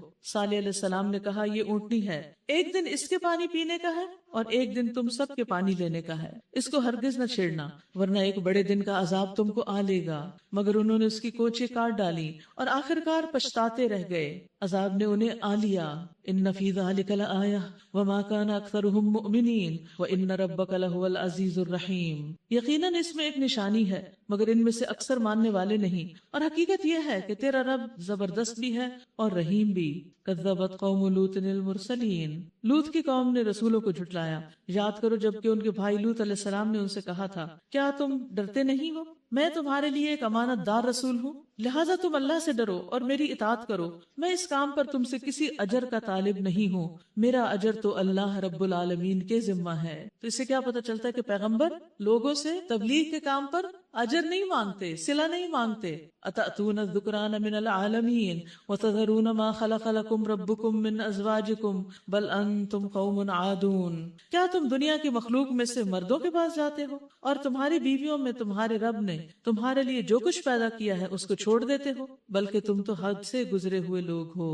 اب دیکھیے کہ اللہ سبحانہ تعالیٰ عمل قوم لوط سے کیوں روکتا ہے؟ کیونکہ اللہ تعالیٰ عورت کے حقوق کا تحفظ چاہتا ہے۔ ایک مرد کو اگر صرف مرد سے ہی دلچسپی ہو تو پھر گھر کا کیا ہوگا؟ اگر عورت سے دلچسپی نہیں اس کی، عورت سے نہیں تو پھر بچوں سے بھی نہیں ہوگی، گھر سے بھی نہیں ہوگی، اور بھی بہت سی چیزوں سے۔ تو اس خرابی کو اسی لیے اسلام میں بہت کنڈیم کیا گیا، کیونکہ اس سے انسان کو یہ نہیں پتہ چلتا کہ حلال کیا ہے، حرام کیا ہے، اور وہ نافرمانی پر ڈھیٹ ہو جاتا ہے، وہ اس کو ایک معصوم سا فعل سمجھ کرتا ہے۔ اور آج کل تو آپ دیکھیں کہ دنیا میں بہت سے لوگ ایسے ہیں کہ جو اس چیز کو برا سمجھتے ہی نہیں، وہ اس کو حرام نہیں سمجھتے، وہ کہتے ہیں کہ یہ جینیٹک ڈیزیز ہے، یہ ہمارے اندر ایسی چیز ہے کہ ہم مردوں کی طرف اٹریکٹ ہوتے ہیں، یا عورتیں صرف عورتوں کی طرف اٹریکٹ ہوتی ہیں، یعنی بری نظروں کے ساتھ۔ تو یہ جینیٹک نہیں ہے، اللہ سبحانہ تعالیٰ نے انسانوں کے اندر کوئی ایسی چیز نہیں ڈالی کہ جس سے وہ اسی کے حکم کو جھٹلانا شروع کر دیں مجبور ہو کر۔ تو ان کا جواب اور رسپانس دیکھیے، قالوا لئن لم تنتہی یا لوط لتکونن من المخرجین قال انی لعملکم من القالین۔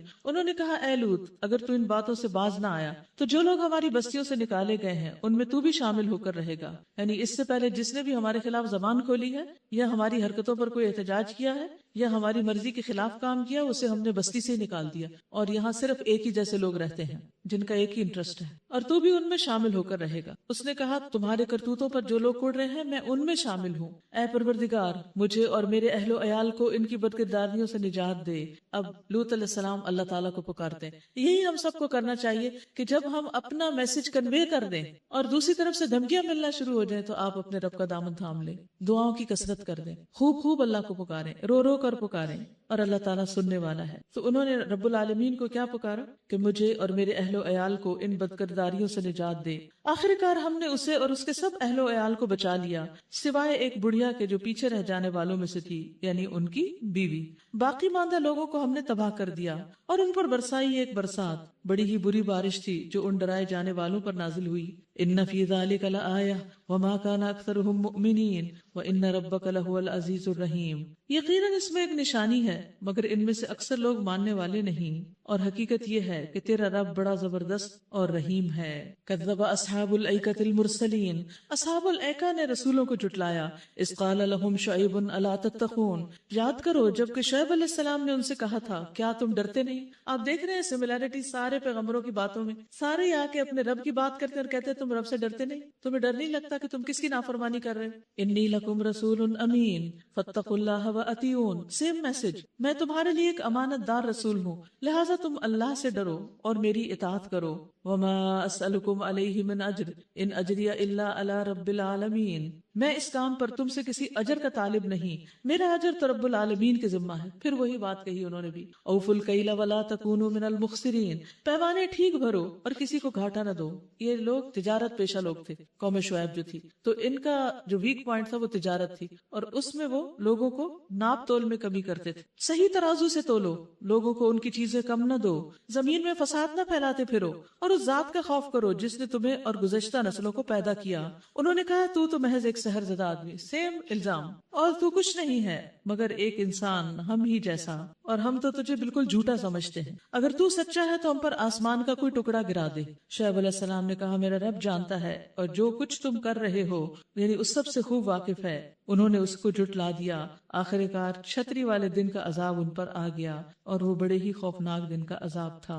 انہوں نے اس کو جھٹلا دیا، یعنی پیغمبر کو بھی اور اس کے پیغام کو بھی۔ ان فی ذلک لآیہ وما کان اکثرهم مؤمنین وان ربک لہو العزیز الرحیم، یقیناً اس میں ایک نشانی ہے مگر ان میں سے اکثر لوگ مانتے نہیں، اور حقیقت یہ ہے کہ تیرا رب زبردست بھی ہے اور رحیم بھی۔ وَإِنَّهُ لَتَنزِيلُ رَبِّ الْعَالَمِينَ، اور یہ رب العالمین کی نازل کردہ چیز ہے۔ کیا؟ قرآن مجید۔ نزل بہ الروح الامین، اسے لے کر تیرے دل پر امانت دار روح اتری ہے، یعنی روح الامین اترے ہیں، جبریل علیہ السلام آئے ہیں، علی قلبک، آپ کے دل پر، لتکون من المنذرین، تاکہ آپ ان لوگوں میں شامل ہو جائیں جو خلق خدا کو متنبہ کرتے ہیں، ڈراتے ہیں، بلسان عربی مبین، یہ عربی مبین میں آئی ہے، یعنی ایسی عربی زبان میں آئی ہے کہ جو بالکل واضح ہے، صاف ستھری۔ وَإِنَّهُ لَفِي زُبُرِ الْأَوَّلِينَ، اور اگلے لوگوں کی کتابوں میں بھی یہ موجود ہے، یعنی اس کا ذکر پہلی کتابوں میں بھی آتا ہے۔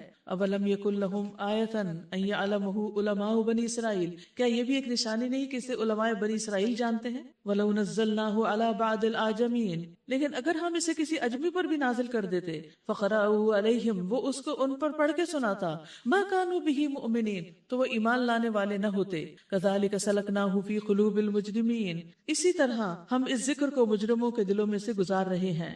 لا يؤمنون به، یہ اس پر ایمان نہیں لاتے، حتی يروا العذاب العلیم، یہاں تک کہ دردناک عذاب کو نہ دیکھ لیں۔ فیأتیہم بغتۃ وہم لا یشعرون، بس وہ اچانک ان کے پاس آئے گا جبکہ وہ بے خبر ہوں گے، لا یشعرون، شعور بھی نہ ہوگا ان کو۔ فیقولوا هل نحن منظرون، تو پھر اس وقت وہ کہتے ہیں کیا اب ہمیں کوئی مہلت مل سکتی ہے؟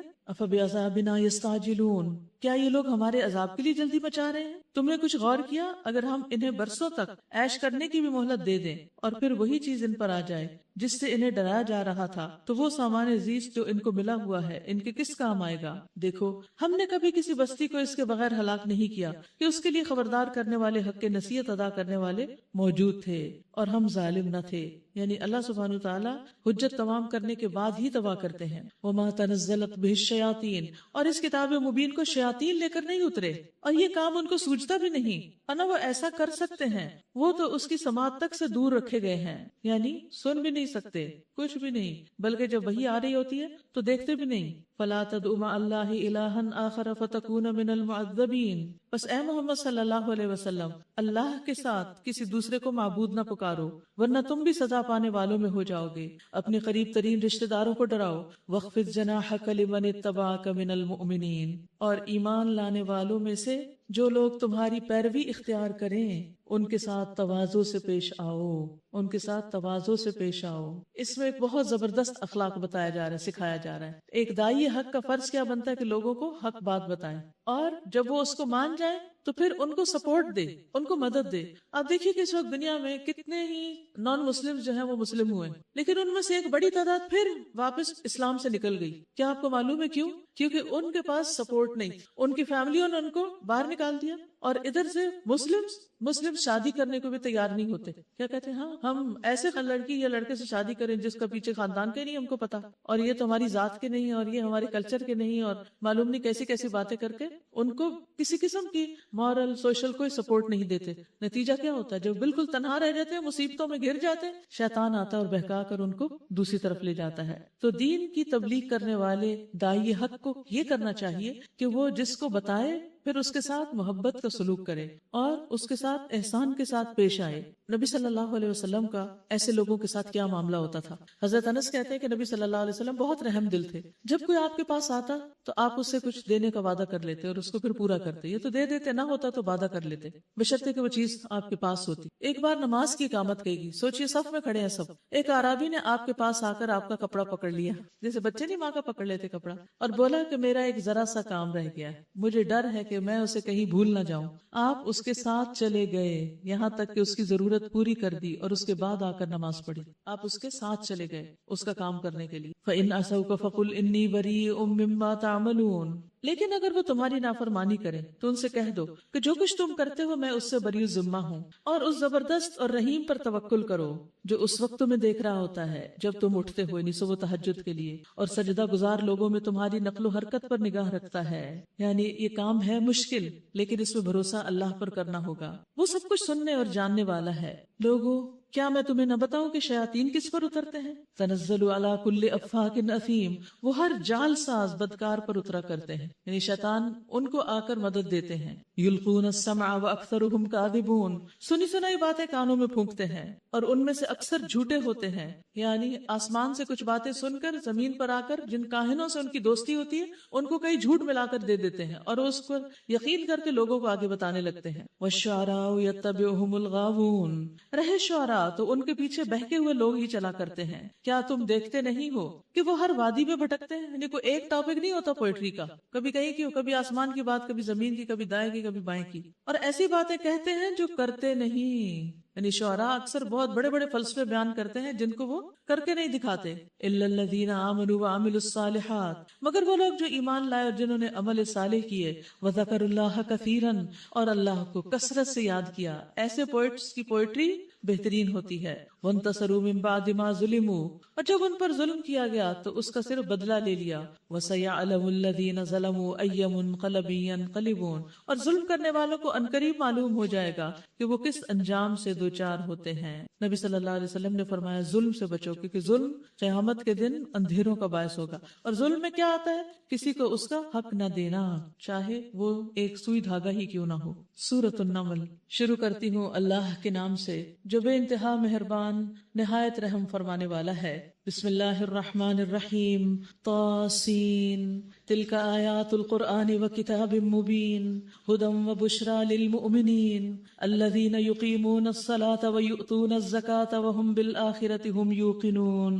طاسین, یہ آیات ہیں قرآن اور کتاب مبین کی, ہدایت اور بشارت ان ایمان لانے والوں کے لیے جو نماز قائم کرتے ہیں, جو زکوٰۃ دیتے ہیں, اور پھر وہ ایسے لوگ ہیں جو آخرت پر پورا یقین رکھتے ہیں, ان کے لیے یہ کتاب خوشخبری ہے.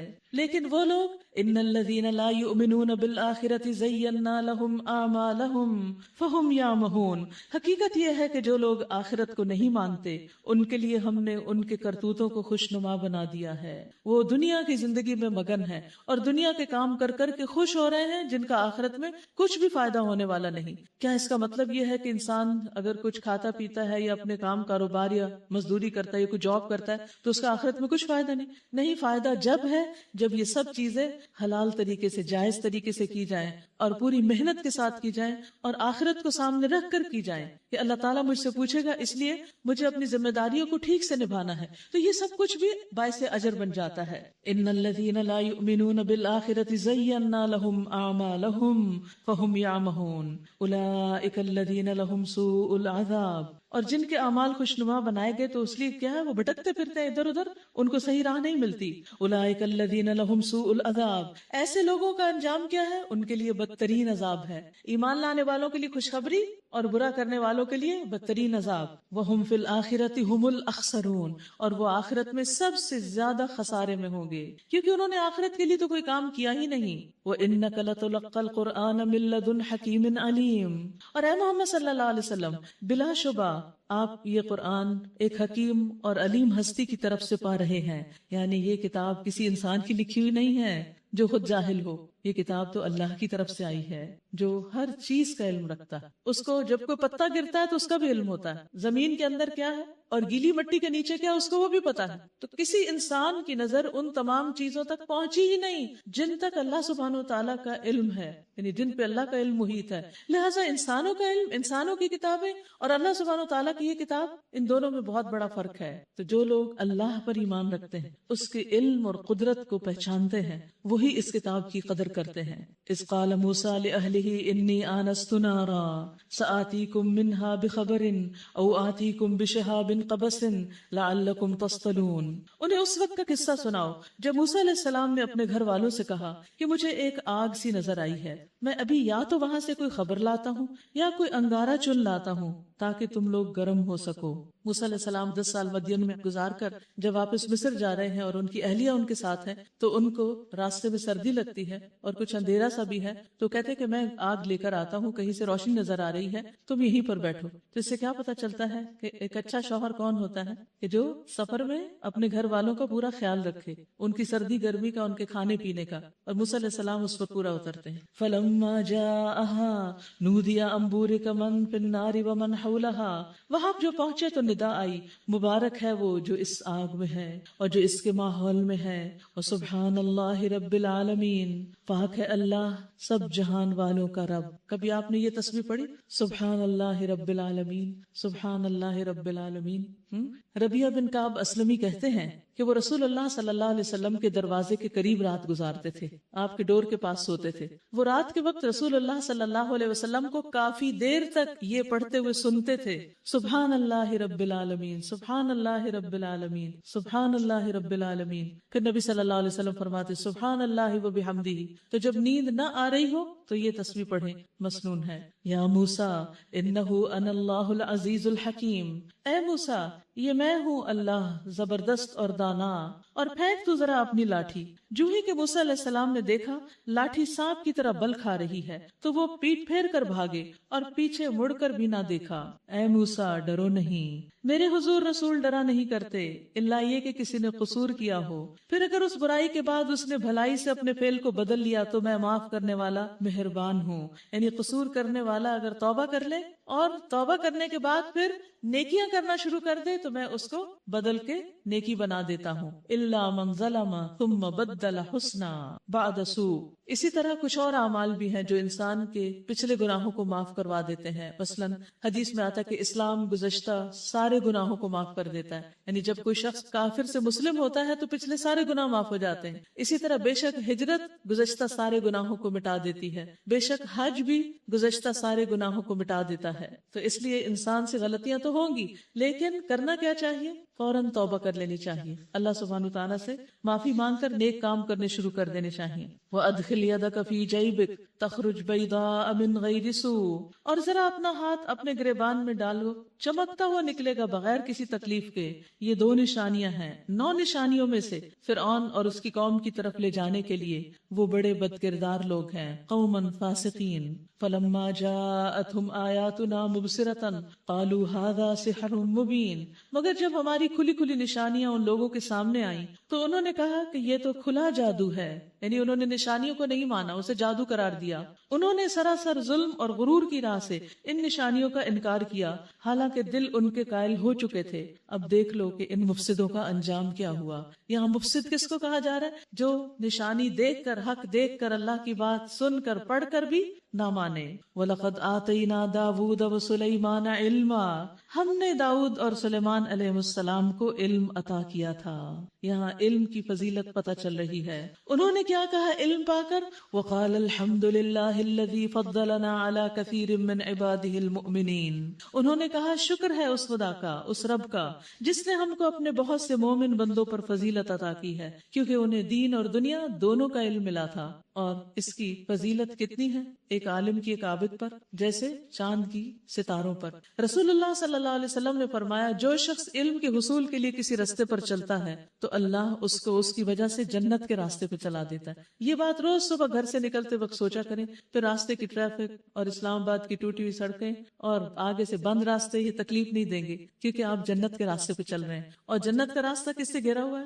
ناپسندیدہ چیزوں سے۔ اور بے شک فرشتے طالب علم کی رضا کے لیے اپنے پر بچھاتے ہیں، اور عالم کے لیے آسمان اور زمین کی ساری چیزیں دعائیں کرتی ہیں، ہر چیز۔ تو انسان کبھی باہر نکل کے دیکھے، اچھا زمین و آسمان کی چیزیں، ستارے دعائیں کر رہے ہیں میرے لیے، کبھی سوچا آپ نے؟ یہ سورج بھی میرے لیے دعا کر رہا ہوگا، سمندر کی مچھلیاں تک پانی میں جو ہے وہ بھی استغفار کر رہی ہوتی ہیں۔ کیا آپ دنیا کمانے کے لیے نکلے تو یہ سب دعائیں آپ کو ملیں گی؟ نہیں۔ اور عالم کی عابد پر فضیلت ایسی ہی ہے جیسے چاند کی فضیلت سارے ستاروں پر الگ سے چمکتا ہوا نظر آتا ہے۔ تو اس لیے انسان کو اس چیز کی حرص رکھنی چاہیے جو اس کو ہمیشہ کے لیے فائدہ دے۔ وَوَرِثَ سُلَيْمَانُ داود، اور داؤد کے وارث سلیمان ہوئے، داؤد علیہ السلام کے بیٹے بھی تھے۔ اور اس نے کہا لوگوں ہمیں پرندوں کی بولیاں سکھائی گئی ہیں۔ آج کوئی کلیم کر سکتا ہے کہ مجھے طوطے چڑیا سب کی بولیاں سمجھ آتی ہیں، چیونٹی کی بھی لینگویج مجھے پتا ہے۔ لوگ ایک سے دو لینگویج سیکھ لیں تو اتنا اترانے لگتے ہیں کہ ہمیں یہ بھی آتا ہے، یہ بھی آتا ہے، یہ بھی آتا ہے۔ اپنے پروفائل میں لوگ لکھتے ہیں ہم کتنی زبانیں جانتے ہیں، لیکن اللہ کے نبی سلیمان علیہ السلام انسانوں کی زبانیں تو کیا جانوروں کی زبانیں بھی جانتے ہیں، لیکن کوئی غرور نہیں، کوئی فخر نہیں۔ لوگوں ہمیں پرندوں کی بولیاں سکھائی گئیں اور ہمیں ہر طرح کی چیزیں دی گئی ہیں، بے شک یہ اللہ کا نمایاں فضل ہے۔ سلیمان علیہ السلام کے لیے جن اور انسانوں اور پرندوں کے لشکر جمع کیے گئے تھے۔ سبحان اللہ، جنوں کے لشکر، انسانوں کے لشکر، پرندوں کے لشکر، کتنی بڑی آرمی ہوگی ان کی، کتنی بڑی۔ وَهُمْ يُوزَعُونَ، اور سب ڈسپلن میں رکھے جاتے تھے، یہ نہیں کہ سب بھیڑ کٹھی کر لی۔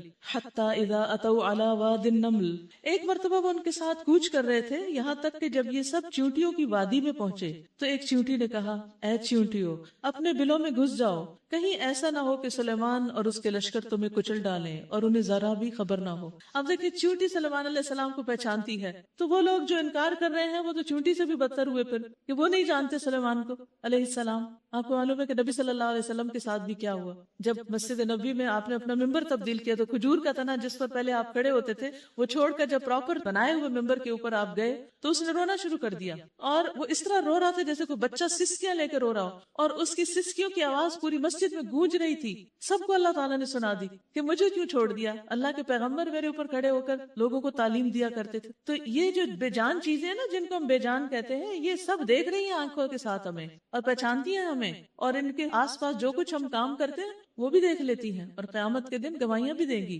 جس زمین کے اوپر ہم 2 قدم رکھے ہوتے ہیں وہ ہمارے لیے گواہی دے گی یا حق میں خلاف۔ اس وقت جس زمین پہ آپ بیٹھے یہ زمین بھی آپ کے لیے گواہی دے گی کہ اس شخص نے میرے اوپر بیٹھ کر کیا کام کیا، وہ آپ کو پہچان جائے گی۔ حجر اسود کو اللہ تعالیٰ آنکھیں دے گے۔ تو جب انسان کی عقل ماری جاتی ہے اور وہ نہ پیغمبر کو پہچانتا ہے، نہ اپنے رب کو پہچانتا ہے، نہ اپنی کتاب جو اللہ نے اس کے لیے بھیجی اس کو پہچانتا ہے، تو پھر اس کا کیا مقام ہے؟ ایسے لوگ اولئک کالانعام بل هم اضل، وہ مویشی جانوروں کی طرح، گائے بھینس بھیڑ بکری کی طرح اس سے بھی بدتر ہیں۔ تو ہمیں اگر واقعی کوئی مقام حاصل کرنا ہے اللہ کی نظر میں تو اس کے لیے بہت ضروری ہے کہ ہم اپنے اندر عقل سمجھ بوجھ علم جتنا میکسیمم ہو سکے حاصل کریں اور اپنے اندر سمجھ بوجھ پیدا کریں۔ جاہل انسان کی کوئی وقت نہیں، کوئی قدر و قیمت نہیں، جاہل بن کے زندگی نہ گزاریے، اور جو سیکھ چکے ہیں صرف اس پہ راضی نہ ہو جائیے۔ ہمارے مختلف بہانے ہوتے ہیں، اب تو ہم بڑے ہو گئے ہیں، اب تو ہم جاب کر رہے ہیں، اب تو ہماری شادی ہو گئی ہے، اب تو ہمارے بچے ہو گئے ہیں، اب ہم کیسے سیکھیں کیسے پڑھیں۔ پڑھنے والے کسی چیز کو بھی خاطر میں نہیں لاتے، نہ شادی کو اور نہ بچوں کو اور نہ کسی اور چیز کو، وہ اپنا کام کیے چلے جاتے ہیں۔ کیونکہ جب ماں پڑھے گی، آپ پڑھیں گی، تو آپ کے بچے بھی آپ کو دیکھ کر کتاب اٹھائیں گے، اور اگر آپ کے ہاتھ میں موبائل ہوگا گیلیکسی نوٹ 3 پھر کیا ہوگا؟ بچہ کیا لے گا؟ وہ نوکیا میں راضی ہوگا؟ نہیں ہوگا، وہ بھی وہی چاہے گا۔ اگر آپ گھر میں بیٹھ کر بچوں سے بات کرنے کے بجائے ٹیکسٹنگ کر رہے ہیں تو بچے کیا کریں گے؟ وہ بھی اٹھ کے جا کے ٹیکسٹنگ شروع کر دیں گے۔ اور اگر آپ کتاب پڑھیں گے، سیکھیں گے، سمجھیں گے تو آپ کے گھر کا ماحول بھی ویسا ہی ہو جائے گا۔ آج مسلمانوں پہ زوال کی سب سے بڑی وجہ ان کی اپنی جہالت ہے، دین اور دنیا دونوں میں۔ انہیں نہیں پتا جب کوئی مشکل آئے، مصیبت آئے تو انہیں کرنا کیا ہے، دنیاوی وسائل کیا اختیار کرنے، کیونکہ وہ تو ہاتھ میں ہی نہیں، اور اللہ کو کیسے پکارنا ہے وہ علم ہی نہیں۔ تو اس لیے علم کا راستہ اگرچہ مشکل راستہ ہے لیکن وہ جنت کا راستہ ہے۔ نبی صلی اللہ علیہ وسلم نے فرمایا، خبردار، بے شک دنیا اور اس کی تمام چیزیں ملعون ہیں سوائے اللہ کے ذکر کے اور اس کی معاون چیزوں کے یا عالم اور متعلم کے۔ باقی چیزوں میں خیر نہیں، وہ تو صرف ضرورت ہے۔ ہاں، سیکھنا سکھانا جو ہے یہ ایک نوبل چیز ہے، اس کے لیے انسان کو محنت کرنی چاہیے، کوشش کرنی چاہیے، اور ہم چھوٹی چھوٹی چیزوں کا بہانہ کر کے سیکھنے سے پیچھے نہ رہیں۔ تو سلیمان علیہ السلام کے لشکر جو تھے وہ پورے ڈسپلن میں ہوتے تھے۔ چیونٹیوں کی وادی کے پاس سے گزرے تو چیونٹیوں کی جو ملکہ تھی اس نے ان کو پہچان لیا اور فوراً آنے سے پہلے دور تھے ابھی، اور یہ بھی دیکھ لیا آ کیسے رہے ہیں، لشکروں کے ساتھ آ رہے ہیں۔ اللہ اکبر! چیونٹی کو ہم کیسے اڑا دیتے ہیں، ہٹا دیتے ہیں، مار دیتے ہیں، اور یہ نہیں پتا یہ چیونٹی دیکھ رہی ہے ہمیں۔ کبھی ٹیبل پہ بیٹھ کے کوئی کام کرے نا، چیونٹی چل پھر رہی ہو تو کانشیس ہو جایا کرے، دیکھ رہی ہے ہمیں، کل یہی نہ اٹھ کے بولنا شروع کر دے۔ تو اس نے کیا کیا، چیونٹیوں کی ملکہ نے، اے چیونٹیوں اپنے بلوں میں گھس جاؤ، کہیں ایسا نہ ہو کہ سلیمان اور اس کے لشکر تمہیں کچل ڈالیں، تمہاری طرف رخ نہ کر لیں، تمہارے اوپر سے نہ گزر جائیں، اور انہیں خبر بھی نہ ہو۔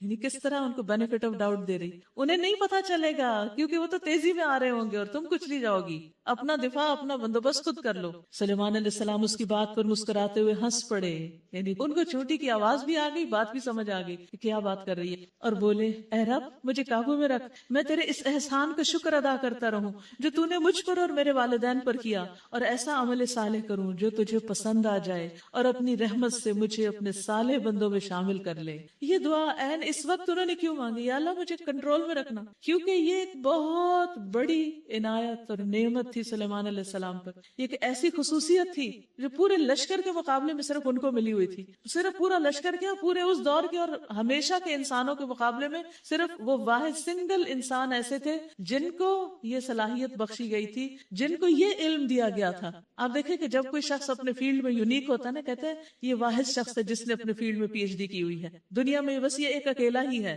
وہ کتنا پراؤڈ ہوتا ہے اس پر، اور خاص طور پر اس کو مینشن کیا جاتا ہے۔ تو سلیمان علیہ السلام سب میں سے ایک تھے، اور ان کے دل میں یہ خیال ہے کہ کہیں اس وجہ سے میرے اندر کوئی غرور نہ آ جائے، کہیں اس وجہ سے میں اپنے آپ کو کچھ سمجھنے نہ لگوں، کیونکہ علم کا غرور اور ڈگریوں کا غرور یہ بعض اوقات انسان کو دوسرے انسانوں سے الگ بھی کر دیتا ہے، اور بعض اوقات ان کو حقیر بنا دیتا ہے اس کے سامنے، اور انسان کی اپنی زندگی مشکل کر دیتا ہے۔ جب آپ سب لوگوں سے الگ تھلگ ہو کے رہتے ہیں تو اس میں کیا خیر ہے؟ اس کے مقابلے میں کم پڑھے لکھے لوگ جو آپس میں مل جل کر رہتے ہیں، بات چیت کرتے ہیں، ایک دوسرے کے ساتھ اٹھتے بیٹھتے ہیں، وہ زیادہ بہتر ہوتے ہیں۔ تو بہرحال انہوں نے دعا کی کہ یا رب تو مجھے توفیق دے، تو مجھے قابو میں رکھ کہ میں اس نعمت کو پا کر کہیں شکر کرنا نہ بھول جاؤں، اور میں شکر ادا کروں تیری نعمت کا جو تو نے مجھ پر کی اور میرے والدین پر کی، یعنی داؤد علیہ السلام پر۔ وَأَنْ أَعْمَلَ صَالِحًا تَرْضَىٰ، اللہ ایسا اچھا نیک کام کروں کہ تو راضی ہو جائے۔ یہ ہم سب کی دعا ہونی چاہیے، اللہ ایسا اچھا کام کرنے کی توفیق دے جس سے تو خوش ہو جائے۔ ہم ساری زندگی لوگوں کو خوش کرنے کے لیے اچھے اچھے کام کرتے رہتے ہیں، کبھی امی ابا کو خوش کر، کبھی شوہر کو خوش کر،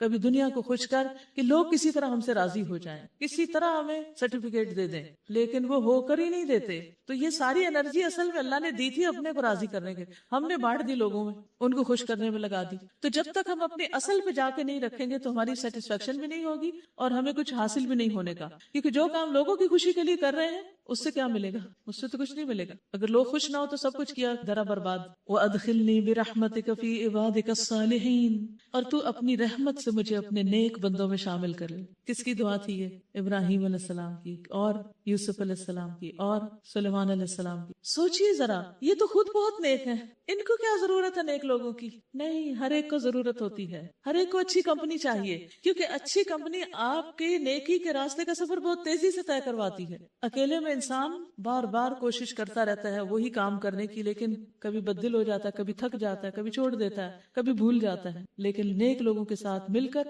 اللہ کے لیے کرنے کا جوش جذبہ بڑھتا رہتا ہے۔ وَتَفَقَّدَ الطَّيْرَ فَقَالَ مَا لِيَ لَا أَرَى الْهُدْهُدَ أَمْ كَانَ مِنَ الْغَائِبِينَ۔ ایک اور موقع پر سلیمان علیہ السلام نے پرندوں کا جائزہ لیا اور کہا، کیا بات ہے کہ میں فلاں ہدہد کو نہیں دیکھ رہا ہوں، کیا وہ کہیں غائب ہو گیا ہے؟ میں اسے سخت سزا دوں گا یا ذبح کر دوں گا، ورنہ اسے میرے سامنے معقول وجہ پیش کرنی ہوگی۔ کتنے ویجیلنٹ تھے، سارے لشکروں کا خیال بھی رکھتے تھے، کون ایبسنٹ ہے۔ فَمَكَثَ غَيْرَ بَعِيدٍ فَقَالَ أَحَطتُ بِمَا لَمْ تُحِطْ بِهِ وَجِئْتُكَ مِنْ سبع بنبع یقین. کچھ زیادہ دیر نہ گزری تھی کہ اس نے آ کر کہا میں نے وہ معلومات حاصل کر لی ہیں جو آپ کے علم میں نہیں ہے. میں سبا کے متعلق یقینی اطلاع لے کر آیا ہوں. میں نے وہاں ایک عورت دیکھی جو اس کی حکمران ہے، یعنی قوم سبا کی حکمران ہے. اس کو ہر طرح کا سر و سامان بخشا گیا، یعنی پورے وسائل، ریسورسز بہت ہیں اور بہت سارے مینز ہیں اس کے پاس حکومت کرنے کے. اس کا تخت بڑا عظیم الشان ہے. میں نے دیکھا کہ وہ اور اس کی قوم اللہ کی بجائے سورج کے آگے سجدہ کرتی.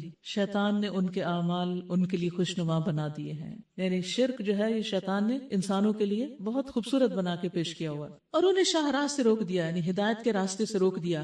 اس وجہ سے وہ سیدھا راستہ نہیں پاتے کہ اس اللہ کو سجدہ کریں جو آسمانوں اور زمین کی پوشیدہ چیز نکالتا ہے. وہ سب کچھ جانتا ہے اللہ کے علم کی وجہ سے، جسے تم چھپاتے ہو اور جو تم ظاہر کرتے ہو. اللہ کے جس کے سوا کوئی مستحق عبادت نہیں، جو عرش عظیم کا مالک ہے.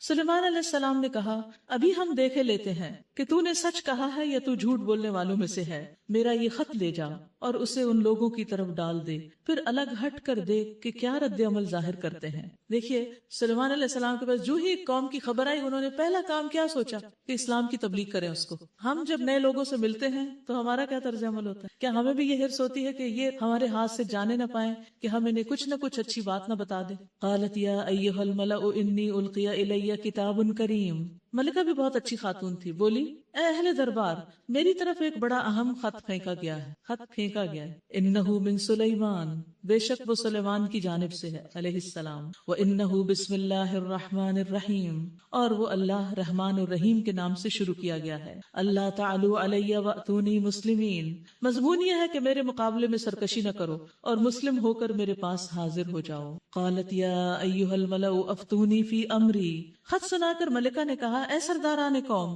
میرے اس معاملے میں مجھے مشورہ دو. ما کنت قاطعۃ امرا حتی تشہدون، میں کسی معاملے کا تمہارے بغیر فیصلہ نہیں کرتی ہوں، یعنی تم سے مشورہ کر کے کرتی ہوں. مشورہ ایک اچھی عادت ہوتی ہے. دیکھیے ایبسولوٹ پاور اس کے پاس تھی، وہ جو چاہتی کرتی، ڈیسیژن کر کے سب کو بتا دیتی کہ میں یہ کرنے والی ہوں. لیکن اس نے ایسا نہیں کیا. اپنے ساتھیوں کو کانفیڈنس میں لیا، ان کو ساتھ لیا. جو لوگ مشورہ کرتے ہیں اور مشورے سے کام کرتے ہیں ان کے بہت سے مددگار ہوتے ہیں، اور جو مشورے کے بغیر اپنی منمانی کرتے ہیں پھر وہ اکیلے رہ جاتے ہیں. انہوں نے جواب دیا ہم طاقتور اور لڑنے والے لوگ ہیں، آگے فیصلہ آپ کے ہاتھ میں. اس سے آپ اندازہ لگائیے کہ اتنی بڑی آرمی اس کی وہ کس طرح ایک ملکہ کے آگے جھکی ہوئی ہے، اور ویسے بھی مشرک تھی نا. آپ خود دیکھ لیں کہ آپ کو کیا حکم دینا ہے. ملکہ نے کہا کہ بادشاہ جب کسی ملک میں گھس آتے ہیں تو اسے خراب اور اس کے عزت والوں کو ذلیل کر دیتے ہیں. یہی کچھ وہ کیا کرتے ہیں. میں ان لوگوں کی طرف ایک ہدیہ بھیجتی ہوں، پھر دیکھتی ہوں کہ میرے ایلچی کو کیا جواب دیتے ہیں. جب وہ ملکہ کا سفیر سلیمان علیہ السلام کے ہاں پہنچا تو سلیمان علیہ السلام نے کہا کیا تم لوگ مال سے میری مدد کرنا چاہتے ہو؟ جو کچھ اللہ نے مجھے دے رکھا ہے وہ اس سے بہت زیادہ ہے جو تمہیں دیا ہے. یعنی یہاں اظہار فخر اور غرور مراد نہیں ہے. مطلب یہ ہے کہ مجھے تمہارا مال نہیں چاہیے، میرے پاس بہت کچھ آلریڈی ہے. بس یہ ایسے ہی جیسے کوئی آپ کو کھانا پیش کرے، آپ نے کہا میں کھا چکا ہوں یا میں بہت کچھ کھا چکا ہوں، تو اس کا مطلب نہیں کہ وہ فخر کر رہا ہے، اس کا مطلب یہ کہ اس کو طلب نہیں ہے. تمہارا ہدیہ تمہیں کو مبارک رہے. اے سفیر واپس جا اپنے بھیجنے والوں کی طرف. ہم ان پر ایسے لشکر لے کر آئیں گے جن کا وہ مقابلہ نہ کر سکیں گے. ہم نے ان کو اسلام کی دعوت دی، انہوں نے قبول نہیں کی، اب ہم آرمی کے ساتھ آئیں گے اور ہم انہیں ایسی ذلت کے ساتھ وہاں سے نکالیں گے کہ وہ خوار ہو کر رہ جائیں گے.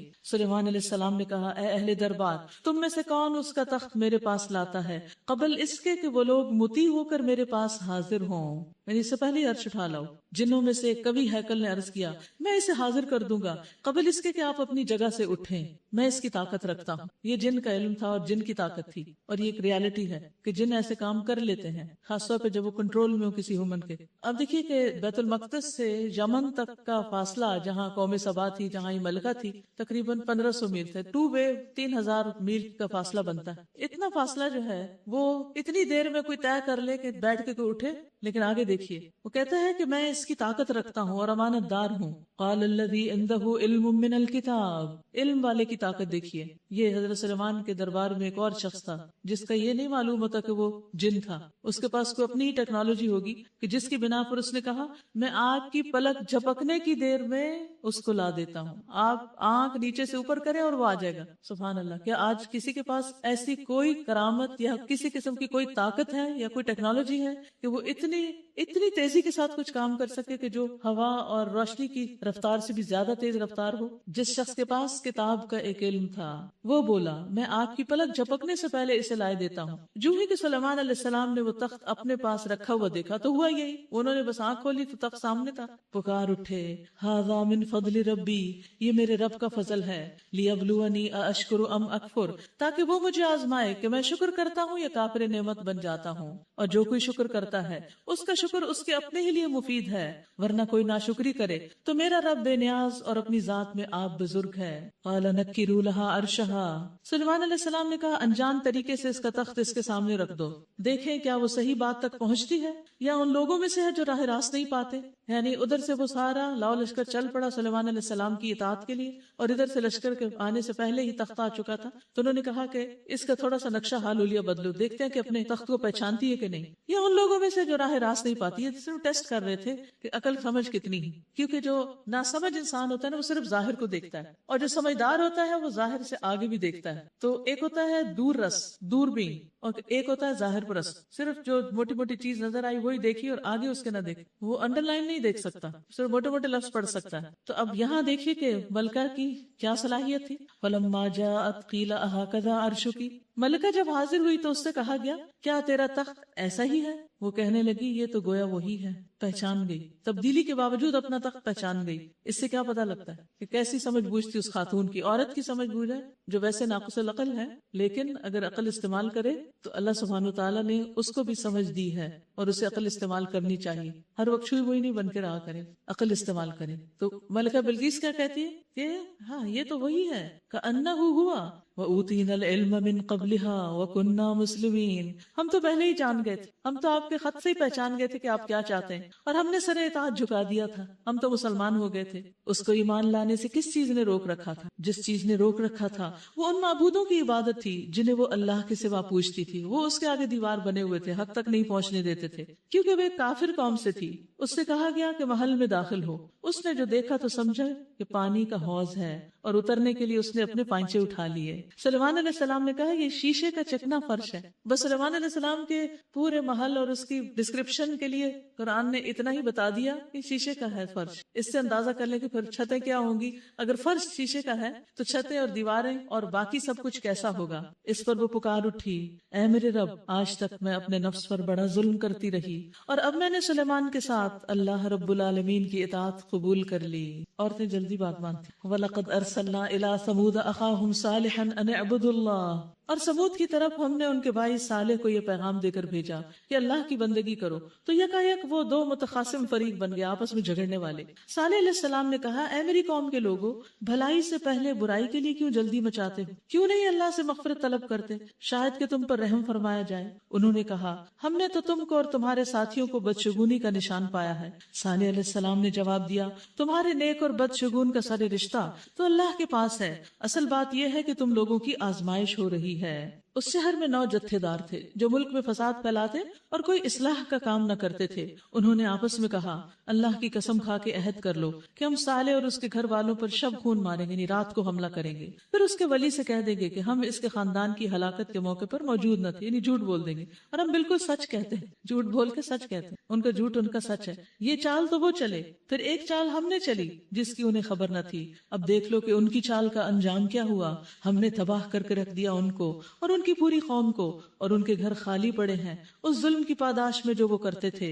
اس میں ایک نشان عبرت ہے ان لوگوں کے لیے جو علم رکھتے ہیں. اور بچا لیا ہم نے ان کو جو ایمان لائے تھے اور نافرمانی سے پرہیز کرتے تھے. وَلُوطًا إِذْ قَالَ لِقَوْمِهِ، اور لوط علیہ السلام کو ہم نے بھیجا. یاد کرو جب اپنی قوم سے کہہ رہا تھا کیا تم آنکھوں دیکھتے بدکاری کرتے ہو؟ کیا تمہارا یہی چلن ہے کہ عورتوں کو چھوڑ کے مردوں کے پاس شہوت رانی کے لیے جاتے ہو؟ حقیقت یہ ہے کہ تم لوگ سخت جہالت کا کام کرتے ہو. مگر اس کی قوم کا جواب اس کے سوا کچھ نہ تھا کہ انہوں نے کہا نکال دو لوط کے گھر والوں کو اپنی بستی سے، یہ بڑے پاک باز بنتے ہیں. آخر کار ہم نے بچا لیا اس کو اور اس کے گھر والوں کو، سوائے اس کی بیوی کے جس کا پیچھے رہ جانا ہم نے طے کر دیا تھا. اور برسائی ان لوگوں پر ایک برسات، بہت ہی بری برسات تھی وہ ان لوگوں کے حق میں جو متنبع کیے جا چکے تھے. وَقُلِ الْحَمْدُ لِلَّهِ وَسَلَامٌ عَلَىٰ عِبَادِهِ الَّذِينَ اصْطَفَىٰ اللَّهُ خَيْرٌ عما یشرکون، اے نبی صلی اللہ علیہ وسلم کہہ دیجئے کہ حمد ہے اللہ کے لیے اور سلام اس کے ان بندوں پر جنہیں اس نے برگزیدہ کیا۔ اللہ خیر عما یشرکون، ان سے پوچھو اللہ بہتر ہے یا وہ معبود جنہیں یہ لوگ اس کا شریک بنا رہے ہیں۔ تو اس سے آپ دیکھیے کہ اللہ کی تعریف اور اللہ کا اپنے بندوں کے لیے سلام۔ ایک دفعہ جبریل علیہ السلام حاضر ہوئے اور کہنے لگے کہ آپ کا رب عز و جل آپ کو سلام کہتا ہے، تو اللہم انت السلام ومنک السلام تبارک یا ذا الجلال والاکرام۔